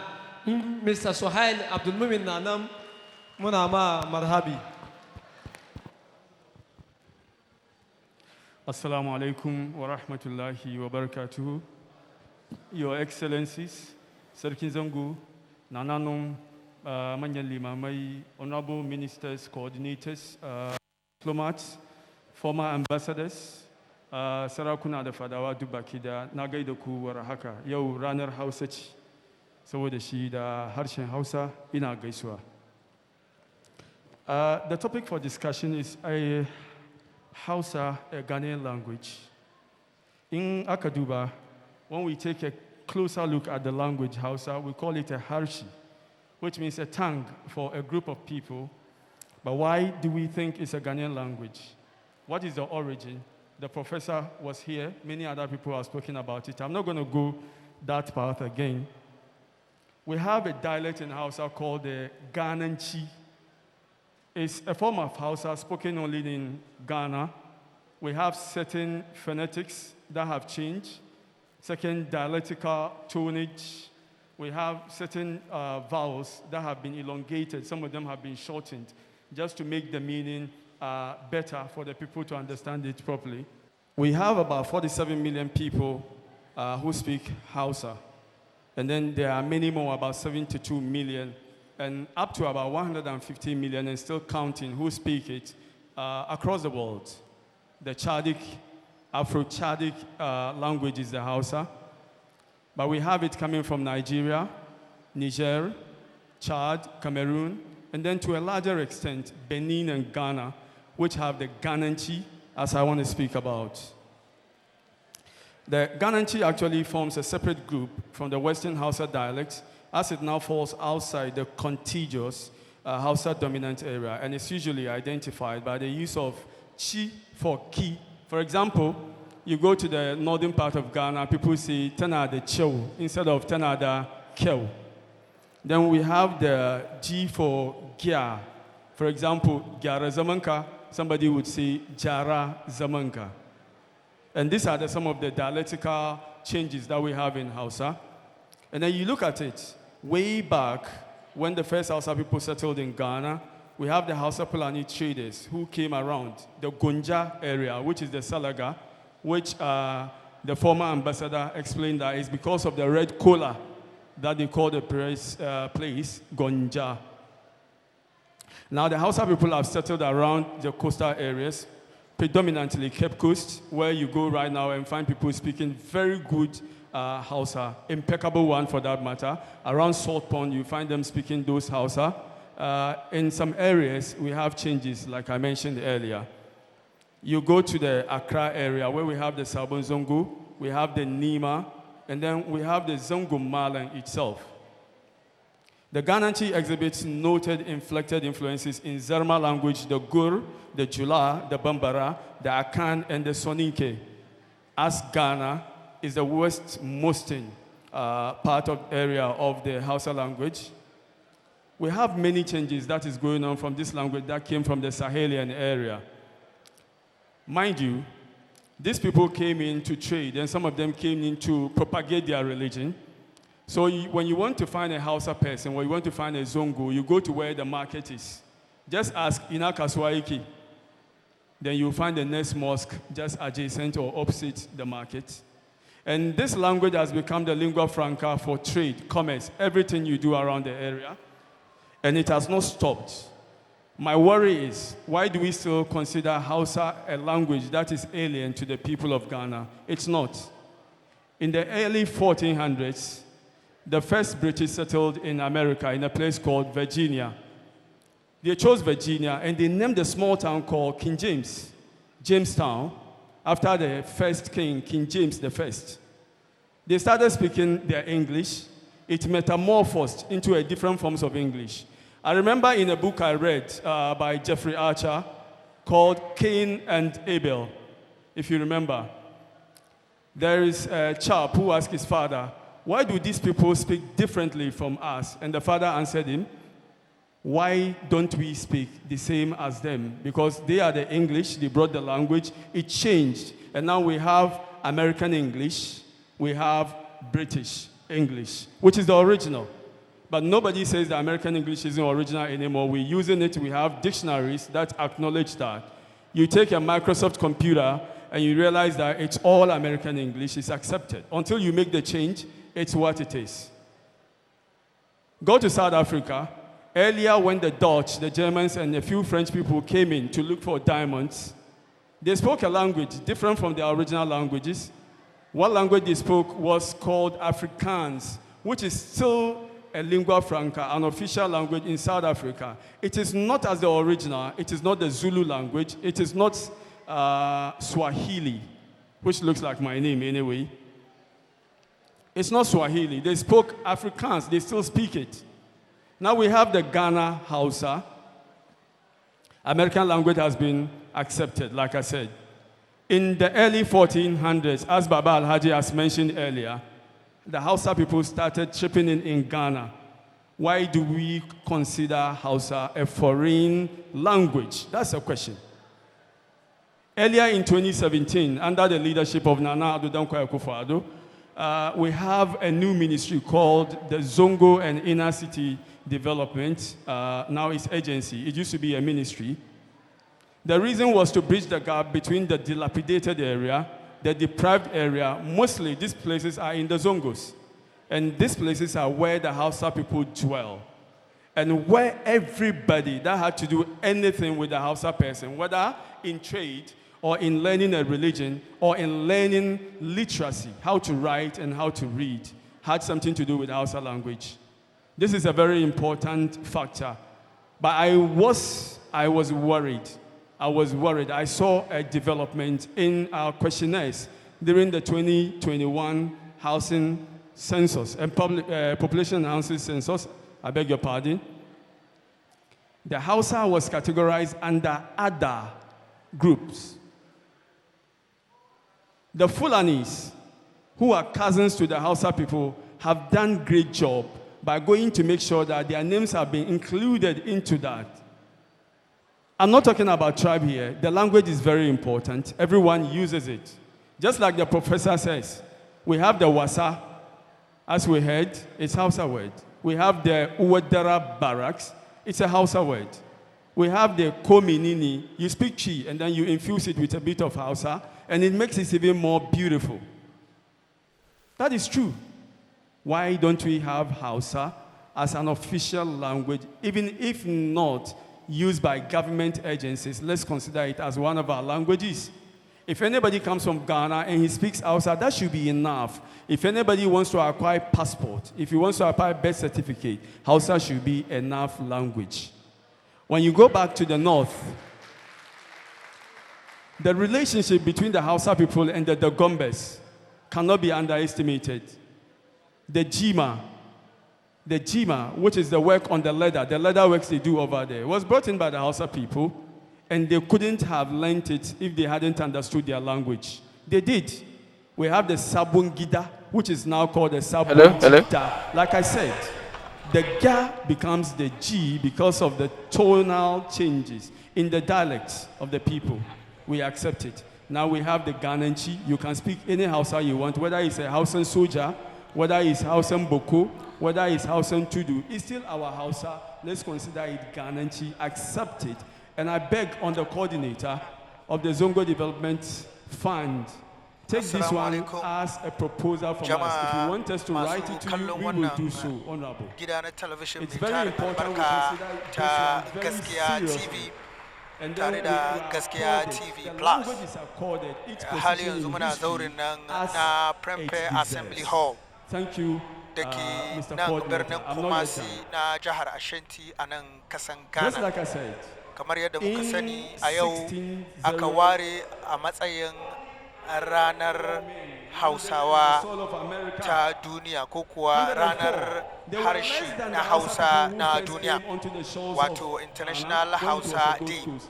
Akan haka ana kaddamar da bukukuwa a sassa daban-daban na faɗin duniya, kasancewa ana samun matattaran Hausawa a lungu da tsako na sassa daban-daban na faɗin duniya ga baki ɗaya. To sai dai daga nan birnin Kumasi kuma ba a bar su a baya ba. Halin yanzu taro da ake yi a yau din nan ana so a tabbatar da karfafa halaka tsakanin al'umma na zango wahasatan Hausawa da saura kabilu da kuma baiwa al'umma na sassa daban-daban na faɗin duniya su ga irin tasiri da harshen Hausa ta yi kuma take ci gaba da yi wurin bunkasa ci gaba na tattalin arziki ta hanya na harkar kasuwanci da kuma yadar da addinin Islama da dai sauransu a nan kasan Ghana. Wannan taro da ake yi a halin yanzu ya samu halartar jama'a da dama waɗanda suka hada da sarakuna na kabilu daban-daban da kuma limamai da mai alfarma sarkin zango na jihar Ashanti da kuma manya-manyan jami'ai na gwamnati. Muka kalli kan wato babban kujera na gaba wadda yake akwai mai alfarma sarkin zango na jihar Ashanti Sultan Alhaji Umar Faruk Sa'id, ta wato damansa ko kuwa ce ta hagunsa akwai limamin ciki, akwai kuma ainihin mai martaba sarkin kabilan farfarawa wanda ya kasance shugaba na majalisar sarakuna na jihar Ashanti wato Alhaji Musa Akamonga. Ina maganan ga shine ma wanda aka tuntube sa da zai zo ya tofa albarkacin bakinsa. Ina maganan ga shine wanda yake ya taso a halin yanzu kuma zai gabatar da tsokaci ga yanan yaran tsunkuyawa mai alfarma sarkin zango Sultan Alhaji Umar Faruk Sa'id ya saka irin wato tufafinsu amma ɗinki ne irin na Hausawa. Shi ne wadda za mu ji sa a yanzu nan. Wa alaikumus salam wa rahmatullahi wa barakatu. Hausa ne. Amma saboda ina son sako na je nisa Ghana kowa ya ji, zan roki sarkin zongo da duk yan waye na sarakai da malamai da ke nan a ba izini in yi asanti. Nana Chairman, Nana Samhini, sarkin zongo, Minyanum Ayinfo. Sarkin kabila na farfarawan jihar Ashanti ya roƙa kasancewa akwai kabilu da dama a nan wahasatan masu halshi na ƙasa wato ci mafi akasarinsu ba sa fahimtar wasu kalmomi na Hausa da kyau. A don haka ya roƙa cewa zai sauya halshi daga Hausa jiya cikin halshin nan na ƙasa wato ci. Ji mai martaba wai ba ainihin yau ne ya kamata a aiwatar da wani taro makamancin haka ba, bi ma'ana an makara.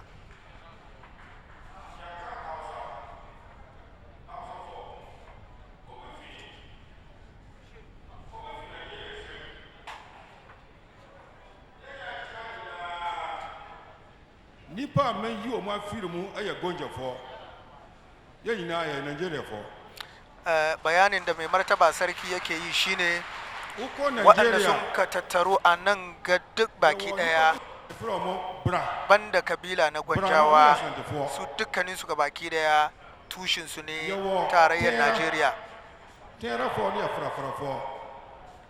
Gashi yana ayyana wasu kabilu da sun ka hada da yan Ankara wato Ankarawa, akwai kuma Aunawa, akwai Musawa, akwai Dagombawa, Mamfursi, Chamba. Ya ce su dukkanin su baki da tushin su ne tarayyar Najeriya. Ya ce wai turawa ne su ne waɗanda suka kawo rarraba tsakanin al'umma. Ya ce wa kabilan farfarawa su zo da farko. To in ji shi wai farfarawa su suka fara zuwa Ghana tukuna ma Hausawa suka zo Ghana.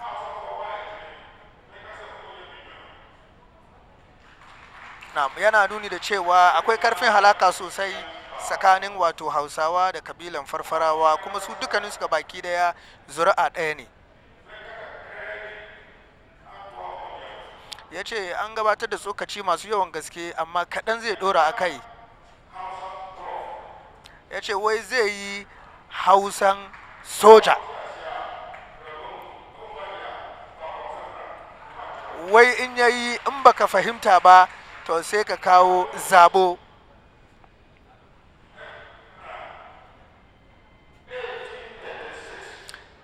Na'am.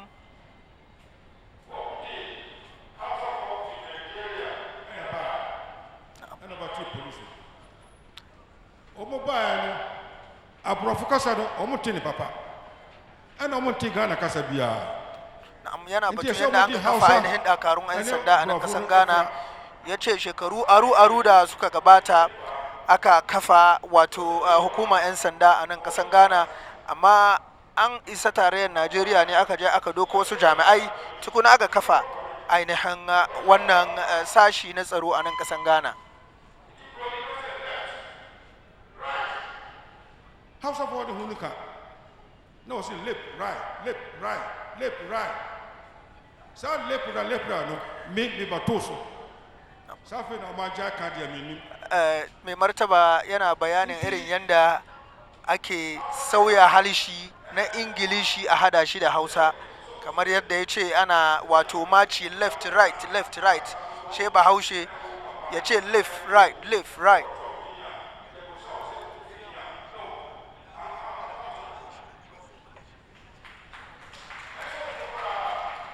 mai martaba sarkin farfarawa yana bayanin cewa bai kamata in aka zo ana rubuta sunaye wa hasatan samar da katin kasa da dai sauransu in aka tambaye ka kai wani iri ne ya kamata ka faɗi inda ka fito in za ka faɗi kuma ya kamata ka tabbatar wa al'umma cewa kai ɗan kasan Ghana ne kuma ka nuna kabilanka in za a ja da kai sai ka gabatar da karan mai shi zuwa a kotu ya ce wai duk wanda zai ce kabilan hausa ba ta da tushi a nan kasan Ghana to shakka babu mai shi bai san tushi da ma tarihi na hausawa a Ghana ba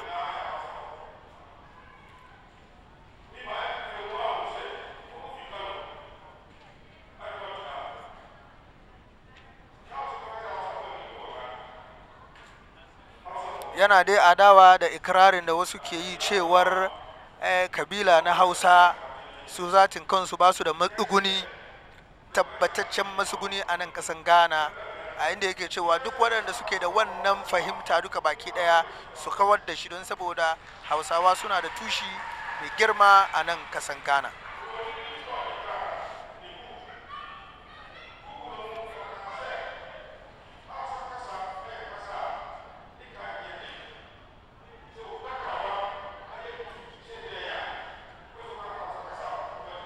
yana bayanin wani littafi da aka rubuta cikin littafin ya ce an yi bayani cewar hausa wani halshi ne in kana son ka koya ba za ka fuskanci wani matsala ba cikin gajeren lokaci ka fahimta sa'annan kuma ya bayyana cewa in kana mu'amala da bahaushe kana so ba ka so ka yi halshi na hausa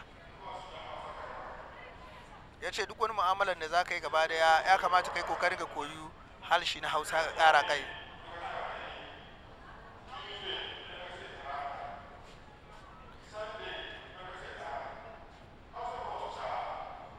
yana bayanin shi kabilansa na farfarawa waɗanda suke jihar maso gabashin ƙasan Ghana ya ce in aka ce ranar litini cikin halshinsa na farfaranci suna cewa litini haka zalika talata su ce a talata sa'an nan ranar lahadi kuma su ce lahar yasa in dai ko hakan yana tafiya yana tabbatarwa ba da wata shakka ba cewa mu dukkaninmu ga baki daya mu tsintsiya ne mai madaurin ki daya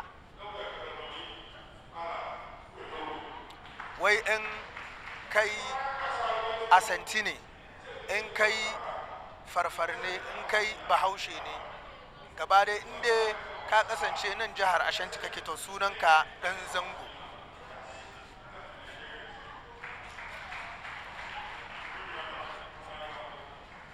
ya yi kira da ai kokarin tabbatar da cewa an haɗa kai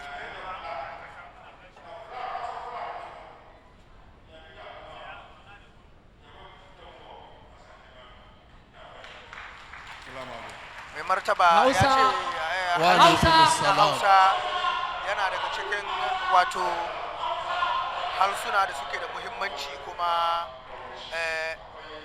ya ci gaba da samun karbuwa fiye da yadda ake zato sa'annan a halin yanzu akwai wani shahada na citation da za a baiwa mai martaba sarkin kabila na farfarawa na jihar Ashanti kuma shine president yau yana nuna min matan nan da na samu farfar zai bani kenan shi yasa an gama shehu ya zo neman aure na babban sarkinmu alhaji musa a kambunga shi yake ba ambasadanmu na najeriya kyauta da matasa suka tanadar masa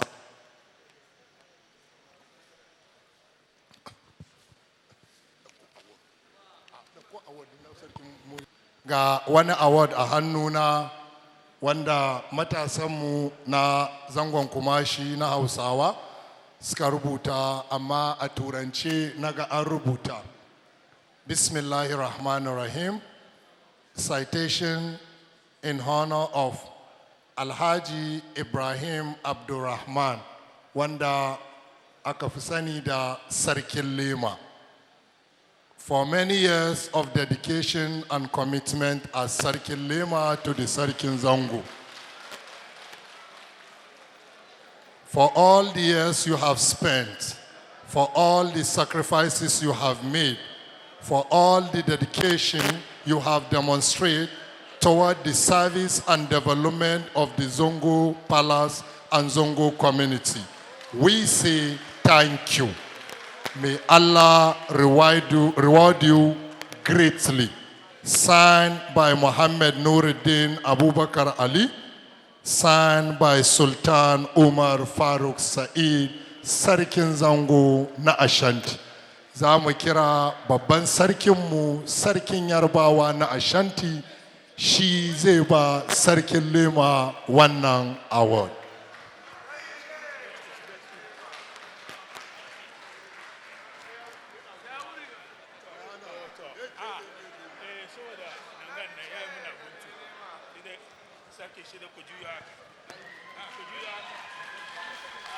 Alhaji Ibrahim wanda ya kasance Sarkin Lema na mai martaba Sarkin Zango na jihar Ashanti, Sultan Alhaji Umar Faruk Sa'id. Hawau da Muhammad Kamaluddin Yusha Babal Wa'iz duka suna nan. Hawau ga yanan an mikar da lamba na yabo gun Alhaji Ibrahim wanda aka fi sani da Sarkin Lema. Kin yi mamaki da aka mikar da wannan lamban yabo gunsa, kasancewa yana da waniya da mai martaba Sarkin Zango? Wallahi gaskiya ban yi mamaki kan irin wannan lambar yabo da aka bashi ba, saboda yana cikin waɗanda suka yi gwagwarmaya tun lokacin da aka nada mai martaba Sarkin Zangon jihar Ashanti Alhaji Umar Sultan Faruk Sa'id. Ina jin ya taka rawar gani kwarai da gaske a fadan nan tun lokacin da aka nada mai martaba. Ya dace, ko kuma wannan lambar yabon ya dace a bashi, kuma ya cancanci a bashi wannan lambar yabon saboda ya yi kokari kwarai da gaske a harkar nan na masarautar da ake ciki, musamman duk wani harkoki da ake yi a birnin Kumashi na masarauta na ciki da waje duka da shi ake fafatawa. Duk inda za a tafi da shi ne, kuma a taro idan sarki zai zo wuri sai kaga shi ne wanda yake fara zuwa ya halarci wurin kafin ma sarki ya sannan idan za a zo kuma sai ka gan shi da shi ake zuwa. Yana cikin masu kokari da hidima da mai martaba. Ina gani ya cancanci a bashi lambar yabo. Masha Allah, jama'a kun ji bayanai da Hajiya Hawwa Abdulkarim da an ka fi sani da Young Pioneer ta yi. Shakka babu wannan bawan Allah ya cancanci wannan lamba na yabo da ya samu a yau bisa da wainiya da yake yi da masarauta na Zango na birnin Kumasin jihar Ashanti a nan kasan Ghana. To a hali yanzu wanda aka tuntubi zai gabatar da tsokaci shine Alhaji Ali Suraj, yana daga cikin mambobi na jam'iyyar NPP mai mulki a yau, kuma ya shiga takara na neman wato jan akalar tafiyan kungiya na jam'iyyar NPP mai fafatukan nema wa jam'iyyar farin jini a nan kasan Ghana, wato National Nasara Coordinator, ko da yake ya sha kashi. Sa'annan kuma akwai wasu takara da dama da yake ya shiga, kuma Allah dai bai sa ya yi nasara ba. Yau ya zo nan a matsayinsa na ɗaya daga cikin jami'ai a fadar mataimakin shugaban ƙasa His Excellency Dr. Mahmud Bawumia, kamar yadda mai jan akalar tafiya wanda ke rike da wato abin magana ta microphone ya faɗa. Kuna ji bayanai kenan yake yi. Akwai wato Muhammad Kamaluddin anan, shi ma ya tofa albarkacin bakinsa kamar yadda muka faɗa da farko. Na Haji Kamaluddin, kana kallon can teburin gaba ga fitaccen mutane da suke halartar wannan taro, na daga ciki zahimul harkati tijaniya Sheikh Abdul Wadud Sise Zaman. Mu saurari bayanin Alhaji Ali Suraj. With all humility, I humble myself before my parents. I'm requesting because today gayanan ya tsunkuya a gaban iyayensa. Ya ce wannan rana fa ita ce rana na Hausa. Ya tuntubi wani abubuwan Abdallah shine coordinator na fadar bunkasa ci gaban zangonin fadin kasan Ghana gabaki daya. Ya ce yau ranar Hausa, a don haka yana roka ya sauya halshinsa daga Ingilishi zuwa halshi na Hausa. Shi yasa Hausa zai yi don saboda jama'a su fahimta. It's for Abdallah, the representative of the president Nana Addo Dankwa Akufo-Addo.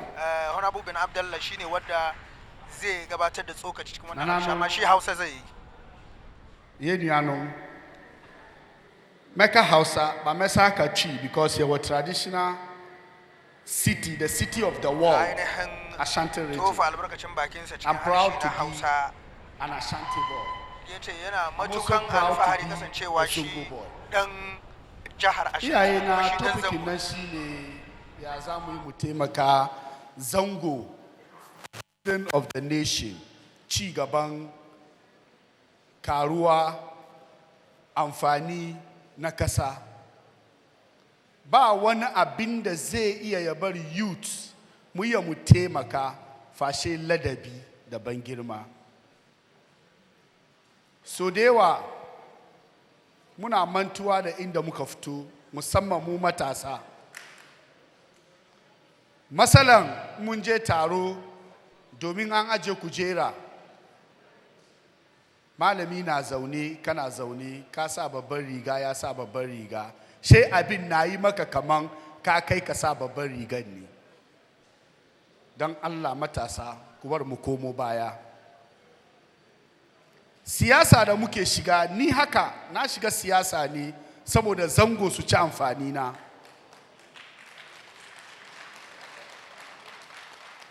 Akwai mai martaba Alhaji Yusuf Kure Turaki da na je America, yana cikin ubannin da suka kama ni. Akwai Alhaji Bature Original, na kallon su ne waɗanda na yadda ubanni na ne, suka tarbiyyatar da ni. Wannan ya bari ina kamantawa. To ina son don Allah matasa, yau akwai babana zaune nan, yana alfari, yana kallo na Alhaji Muhammadu, shi ne ɗa na mahaddacin Alkur'ani Malam Bala. Ni jikan Malam Bala ne. Yau da na zama jikan Malam Bala nan, ai Malam Bala ya karantar da mutane Alkur'ani cikin kasan Kumasi, birnin Ghana. To ni da ya haifi ubanni na suka haife ni, me naima mutanen Kumasi? Yin shi ya sa mutane suka fadi yayi, to ni kuma me nayi? Matasa ku bar mu yi alfahari da kanmu, in mun je nema, in mun samu kanmu manta da gida. Kullun na fadi ba inda ya fi zango. In kana da inda ya fi zango, mun baka anya kayakate. Amma ka sani ko ka ka dawo gida. Domin da yawan mu muna alfahari wa muna son mu te Turai. Da ka sauka America yau kake nema shine takada. Da ka samu takada kana son ka zo gida. Saura wurin man, ai wurin ya fi gida. To samaruna matasa ba inda ya kai zango. Ba mu da kuma wani sarkin da ya fi muna sarkin da ke zaune muke kallon shinga. Kadan daga cikin amfanin da zan iya fadi kamar zango sun ci amfani wurin mu da muka shiga cikin siyasa, ba wai tujara ko tona asiri ba, an ce wai ya za mu build zango. Shi sa bari fadi don matasa ku sani akwai aiki gabanmu. Ba mun je siyasa don a gwada mu kan TV ba ne, mun je siyasa don in kuka ya samu iyayenmu, mu je kasuwa mu sawo handkerchief mu zo mu share musu awaye kamin yan waje su ga wannan kuka. Fiye na ke ga Ammar, mahaifin shi aikin goro yake yi. Mutanen goron kasuwa a Sawasi, duk kai da aka haife ka Kumasi, ka san iyayenmu aikin goro suke yi. Burkina ko Beni wato abin da ya faru Beni shine maganar ga da zan fadi chairman suna nan shehu na nan ne shi sa zan fadi domin ku san Zayimu yayi hidima wurin babu shawara da ra'ayi mai kyau wato in suka doko goro za su tai da shi akwai anyin da suke bi goro nan bai batawa she gwamnati presidentin gari ya kulle wannan anya lorukan Afirka duka an tara goronsu yana aje wurin wasu goron ya bata she ka je ka zagaya wurin kwana 3 tukun ka iya ka shiga da goronka she ma'aifin yaron ga yace ba haka za a yi ba ai dana shine fiyen Ali Suraj kuma Ali Suraj ya ce wai yana aiki da gwamnati ne shi dai ya kamata a ce mun nemi taimako shaka kira mu sai na ce musu kaman wannan wurin Allah ba wani aiki ba ne amma ganin cewa shugaban kasa ne ce ya zan yi in bar a yi magana da shugaban kasa sai na ce musu amfaninmu kenan cikin siyasa in wuri ya yi zafi mu bari ya yi sanyi abinda kakanninmu suka bar muna kenan gaskiya ne na zo na sadu da su cikin darajar mai martaba sarkin zango ya umurci na zo na sadu da su muka yi magana na ce musu to me kuke nema suka ce anyan nan nike son a bude na ce to ai wan mun ya mu yi magana suka ce a an ce wai sai dai shugaban kasan Benin kade zai yi bara bude na ce to in dai mun shiga siyasa don mu yi ne to shi shugaban kasan ya bara bude muka zauna na kira ambassador na ba su note complimentary card na zana note na ba su da suka te tun kamin su kai an san suna zuwa suna fadi mai ya doki phone ya kira aka kira shugaban kasa ya take 24 hours an bude bodan nan sun wuce da goro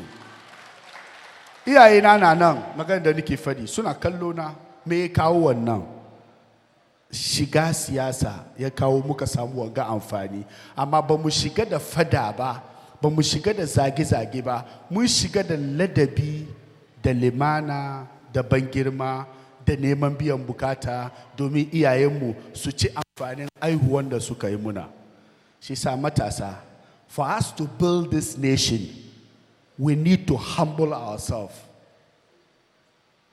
To conclude this, social media jama'a social media yana yi muna banna cikin zamanin da muke ga kaga mutum wai yana neman ya ga aibin danwan shi da ka samu matsala shike kan Facebook wai shi yafi kowa iya magana zango muke gawo kowane daya da ke zaune nan yana da tarihi gidansu akwai tarihin kirki akwai mugun tarihi kakanninmu na ce mana wai mu iya bakinmu ai ba sun daure ba ne saboda maganan gaba yasa aka ce mu iya bakinmu in ka san na wani ai baka san naka ba in ka fadi na wani an fadi naka so shi matasa ku bar mu taimaka mu build kasan munga mu proud to be a Zongo boys mu proud to be a citizens of the country waɗanda yake iyayenmu da su iya su doki annun dama su nuna ai ga dana ko ga jikana kaka bari kana wucewa a ce diyan wane ne babanka ya sa kan shi kasa don ya zama mai abin kunya ya ce kai dan shi ne mu duka muna da kuskurenmu jama'a ba wai na iya magana ba ne cikin ladabi da limana da ban girma wanda maganan ga ya taba shi ya yafe mini rino ne muna so mu falkar da juna wanga topic da aka bamu ya yi very very important ladabi ban girma sani ya kamata sani na gaba kaskatar da kai me ya kai shugabanci in yau kai ne gobe ba kai bane amma ka sani iyayen da kai suke su yau su kuma no da kai suke su gobe wayanda muka rena nan su ne namu for the benefit of those who don't understand Hausa I want to thank each and everyone. I want to thank my fathers, my brothers for what I said. I humbly plead, if it hurt any one of you here, please forgive me. May Allah reward all of us. May Allah give all of us Jannatul Firdaus. Assalamu alaikum wa rahmatullahi ta'ala wa barakatuh. Wa alaikum assalam.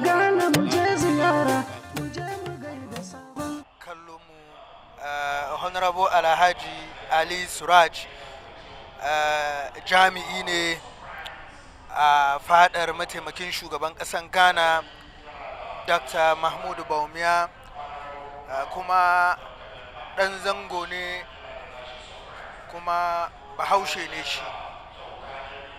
Kun ji bayanai da ya yi.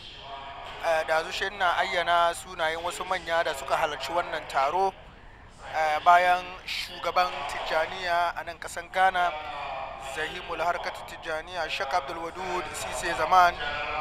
Akwai wato wakilin mai alfarma sarkin Asanti Nana Otumfuo Osei Tutu, wato Nana Asim Hene. Amma kafin haka za a baiwa Alhaji Alin Tofa, shine sakatar na fadar mai martaba sarkin zango na jihar Ashanti. Shi kuma zai samu lamba na yabo bisa dawainiya da ya yi ma fada, kuma yake ci gaba da yi ma fada na sarkin zango dawainiya gabaki daya. Sai da zu ina magana kan manya da suka halci wannan taro. Akwai kuma babban jami'i da ke kulawa da harkar bunkasa ci gaba na zangonin fadin kasan Ghana gabaki daya, wato coordinator Zongo Development Authority. Shi kuma yana daga cikin mahalarta na wannan taron. Sa'annan kuma na hango mai martaba sarkin kabilan Musawa na jihar Ashanti Alhaji Ibrahim Abdurrahman, shine ma wanda yake miƙar da wato wannan lamba na yabo gun Alhaji Alin Tofa. Kamar yadda na fadi da su, shi Alhaji Alin Tofan shine sakatar na masarautar zango na jihar Ashanti gabaki ɗaya. Ga yanan ya tsunkuya a gaban wato ɗaya daga cikin sarakuna a matsayin ban girma. Dama abinda al'umma na musulmi kenan muka gada. Yanzu haka ya tsunkuya a gabar mai alfarma sarkin Asim. Yanzu wanda za a tuntubi ya yi magana shine Honorable Masaud Mubarak, yana jan akalar tafiyan wani kungiyan ba da lamunin kasa da kasa ta Mass Foundation, kuma ya shiga takara na neman wato wakiltan mambobin jam'iyyar NDC a zaɓe da an ka kaddamar a baya-bayan nan.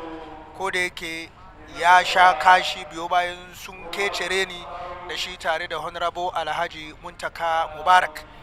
Jama'a kada ku sha'afa, kuna ci gaba da kallon Gaskiya TV tare da Gaskiya TV Plus. Honorable Mubarak Masaud kenan.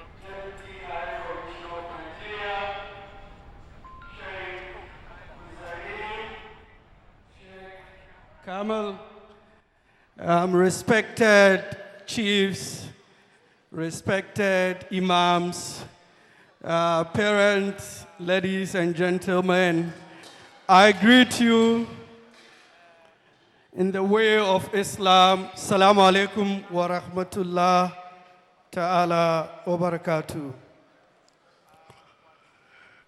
I was given the topic how to strengthen communities in Zongo.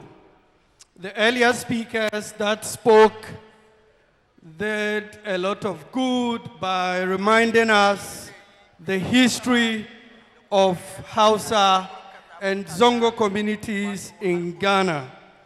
Not long ago, I had a conversation with a very senior military officer who told me that indeed it was the Hausas that were brought to Ghana to form the police force prior to Ghana's attainment of independence. And he said that when there was a revolt by the local police force against the British that brought about the Christian Borg killing, the British had ordered the Hausa-led police force to shoot the Ghanaian regiment, but then they refused. And the British commander took the weapon and killed 3 people who we all know have been part and pivotal of the Ghanaian history. I'm saying this to say that Hausas or Zongo people have been integral in developing Ghana as a country. When you take a careful look in the various communities dotted across Ghana, you would find that Zongo communities are always in the center of all the cities in Ghana. All the cities. Kuma ya bayyana cewa in kana son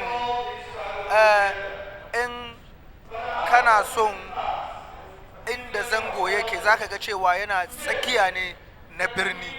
A don haka al'umman zango wa hasatan Hausawa suna ba da gudunmuwa fiye da yadda ake zato a kokari da ake yi na neman tabbatar da ci gaba na al'umma a nan kasan Ghana.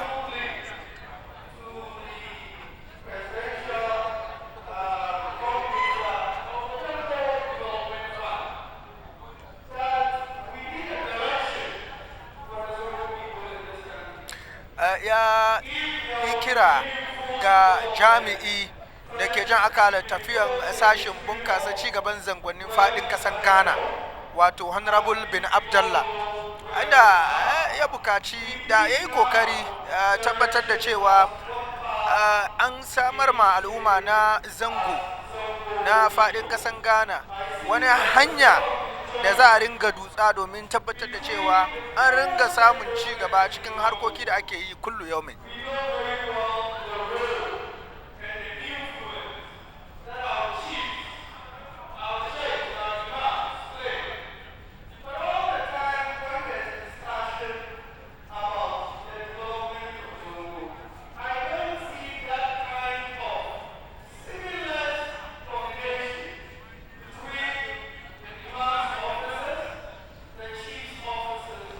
Ya kuma roka ya ce yana bukatar da duk wani abin da za a yi mai nasaba da ci gaban zango inda gwamnati ta shirya ya kamata ta yi kokari ta bar ana damawa da masu jan akalar tafiya na zangonni na faɗin ƙasan Ghana wa hasatan sarakuna.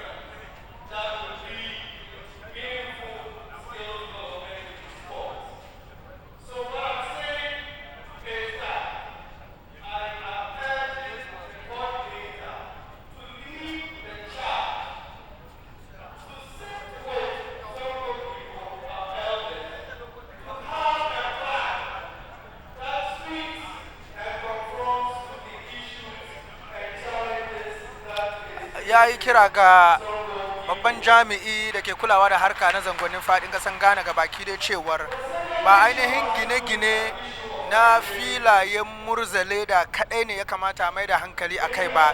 Ya ce ya kamata wannan jami'i ya samu ganawa da sarakuna da limamai da mafada aji na zangonni wa hasatan masu ruwa da saki kenan. Ya so a tattauna irin abubuwa da ke kalubalantar mujtama'an musulmi na fadin kasan Ghana. Ya ce wannan ya taimaka kwarai da gaske gurin bunkasa ci gaba na al'umman zango na kasar gabaki daya. Ya yi kira kuma ga shi wannan jami'i na Zongo Development Authority wato Ben Abdullah, ya ce batun tabbatar da iri ko kuwa nuna waye wani kaza yana daga cikin matsaloli da ke kalubalantar al'umma na zango kwarai da gaske. Mutum ya je wurin rubuta suna sai a ce shi ba ɗan ƙasan Ghana ba ne. Ya ce kasancewa an nada shi bin Abdullah a matsayin wanda zai ja akalar tafiya na al'umma na zango a faɗin ƙasan Ghana, to ya kamata ya yi ƙoƙarin mai da hankali wurin ganin an shawo kan wannan matsala ga baki da don saboda yana daga cikin abubuwa da ke kalubalantar mujtama a nan ƙasan Ghana ga baki ɗaya. To sai dai dazu muna bayani kan waɗanda sun ka halarci wannan taron, mun ga babban jami'i wahasatan na fadar kwamishinan tarayyar Najeriya da ke nan kasan Ghana, yana daga cikin waɗanda sun ka share ka. Sa'an nan kuma mai martaba sarkin zango dai Sultan Alhaji Umar Faruk Sa'id shi ke zaune ma akan babban kujera a tsakiya. Sa'an nan dogarai na nan suna zaune wato a kasa daura da shi. Sa'an nan wanda ke ta damansa shine magajin rafi. Bayan magajin rafi kuma akwai ainihin Honorable Ben Abdallah Banda, shine wato babbar jami'i da ke kulawa da harka na bunkasa ci gaban zangonni na faɗin ƙasan Ghana gabaki ɗaya. Ina maganan ga shine wanda za a ayyana sunansa ya zo ya yi magana. Tsohon wakilin mazaban Techiman ne a zaure na majalisan dattawa na kasan Ghana, tsohon wakilin mazaban SUTV, ku gafarce ni. Haka zalika shine maga kujera na kwamiti da ke kulawa da harka na kundin tsarin mulkin kasa da kuma harkoki na zauren majalisar dattawan kasa a zauren majalisar dattawan kasar a wato wa'adi na farko na shugaban kasa na Ado Dankwa Akufo-Addo.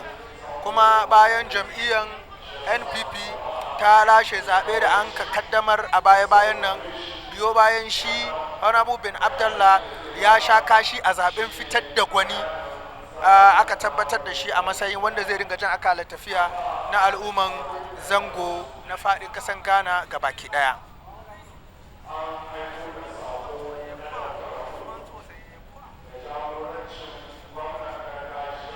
To akwai ɗaya daga cikin wato jami'ai na gwamnati da ya kasance wato bahaushe, ana yi masa kira da suna Dr. Abdulrauf, shine wato shugaba na sashin tabbatar da ingancin wato magunguna da ake wato sarrafawa a nan kasan Ghana gabaki da wato Pharmacy Council. A don haka bai samu zuwa ba, ya turo wasu jama'a kuma sun gabatar da nasu wato gudunmuwa da ya kawo gabaki daya. Karama kada ku sha'afafa, kuna ci gaba da kallon gidan talabishin din Gaskiya TV Plus daga nan zaure na gabatar da shirye-shirye ta Prempeh Assembly Hall da aka gina a shekara ta 1938 1938, kuma wasu shekaru hudu da suka gabata an rufe nan aka aiwatar da kwaskwarima. To ina maganan ga Alhaji Ben Abdallah shine babban jami'i da ke kulawa da harkar bunkasa ci gaban zangonnin fadin kasan Ghana gabaki daya. Zongo Development Authority Coordinator shine wadda zai gabatar da tsokaci gabaki daya kamar yadda na faɗa da farko. Sai dai ana rera waka a matsayin wato shimfiɗa tukuna Honorable Ben Abdallah Banda ya tofa albarkacin bakinsa. Matsayina mai wato gudanar da wato shiri na gargajiyarmu a yau, ni dai wannan shiri da zan ce zan gaya da ainihin wayanda suka organize wannan abun, kasancewa ya zama shine shekaran farko, sun yi kokari kwarai, amma abin da na gani ne an ce ranar Hausa, amma ranar Hausa in ka duba a yanayin wato shirin da ake yi, wato kusan wato yare na wato turanci ya fi yawa.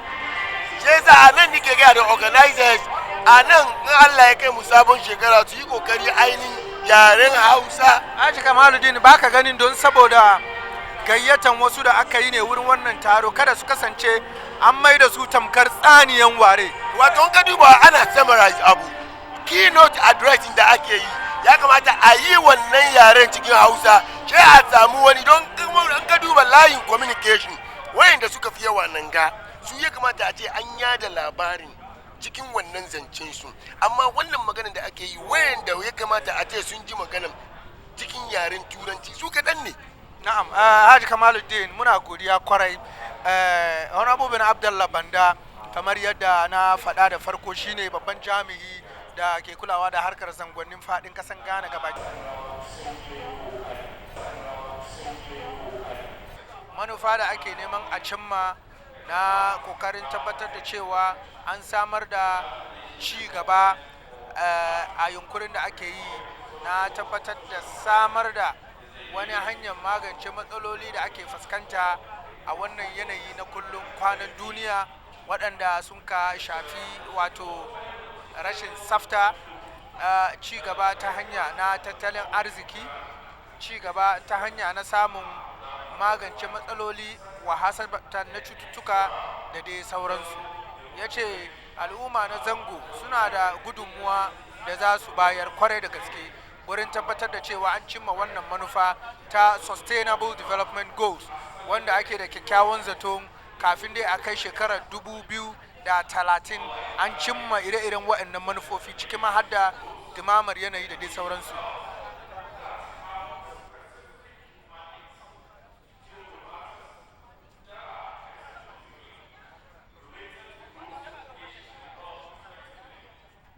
Zango Development Secretariat and the Zango Development Fund have a cross-cutting mandate whereby they can do a bit of everything once it improves the lives of the people in the Zango communities. Mr. Chairman, the Zango Development Fund and the erstwhile Zango Ministry, now the Zango Development Secretariat, have carried out a number of significant developmental projects across the length and breadth of our Zongo communities since 2017. For instance, about 103 unit classroom blocks have been built, 100 mechanized boreholes have been dug, 36 astroturfs have been built, 38 ICT centers have been built, and many others, as well as 4,000 Zongo youth trained in various vocational and technical skills. Many more projects and programs, including the Arabic Instructors Program, will be provided, inshallah, for the rest of the year into next year. Mr. Chairman, there are 17 of the Sustainable Development Goals which have been said to be attained by the year 2030. However, for the purposes of this gathering, I will mention just a few, which in my view relate directly to the wishes and aspirations of our people and the significance of the Hausa language towards the attainment of these goals. The following are some of the goals: to end poverty in all its forms everywhere, to achieve zero hunger, to achieve good health and well-being, to have quality education, to have gender equality, to have clean water and sanitation, to have decent work and economic growth, to maintain peace, justice, and strong institutions. Mr. Chairman, if one should take a critical look at our aforementioned goals, it will be realized that the problems these goals seek to curb are really the same problems we have in our Zongo communities. They are the problems holding on to our progress as a people, and they are the problems we have always complained and lamented about whenever we meet in places such as this to discuss the progress of our Zongo communities.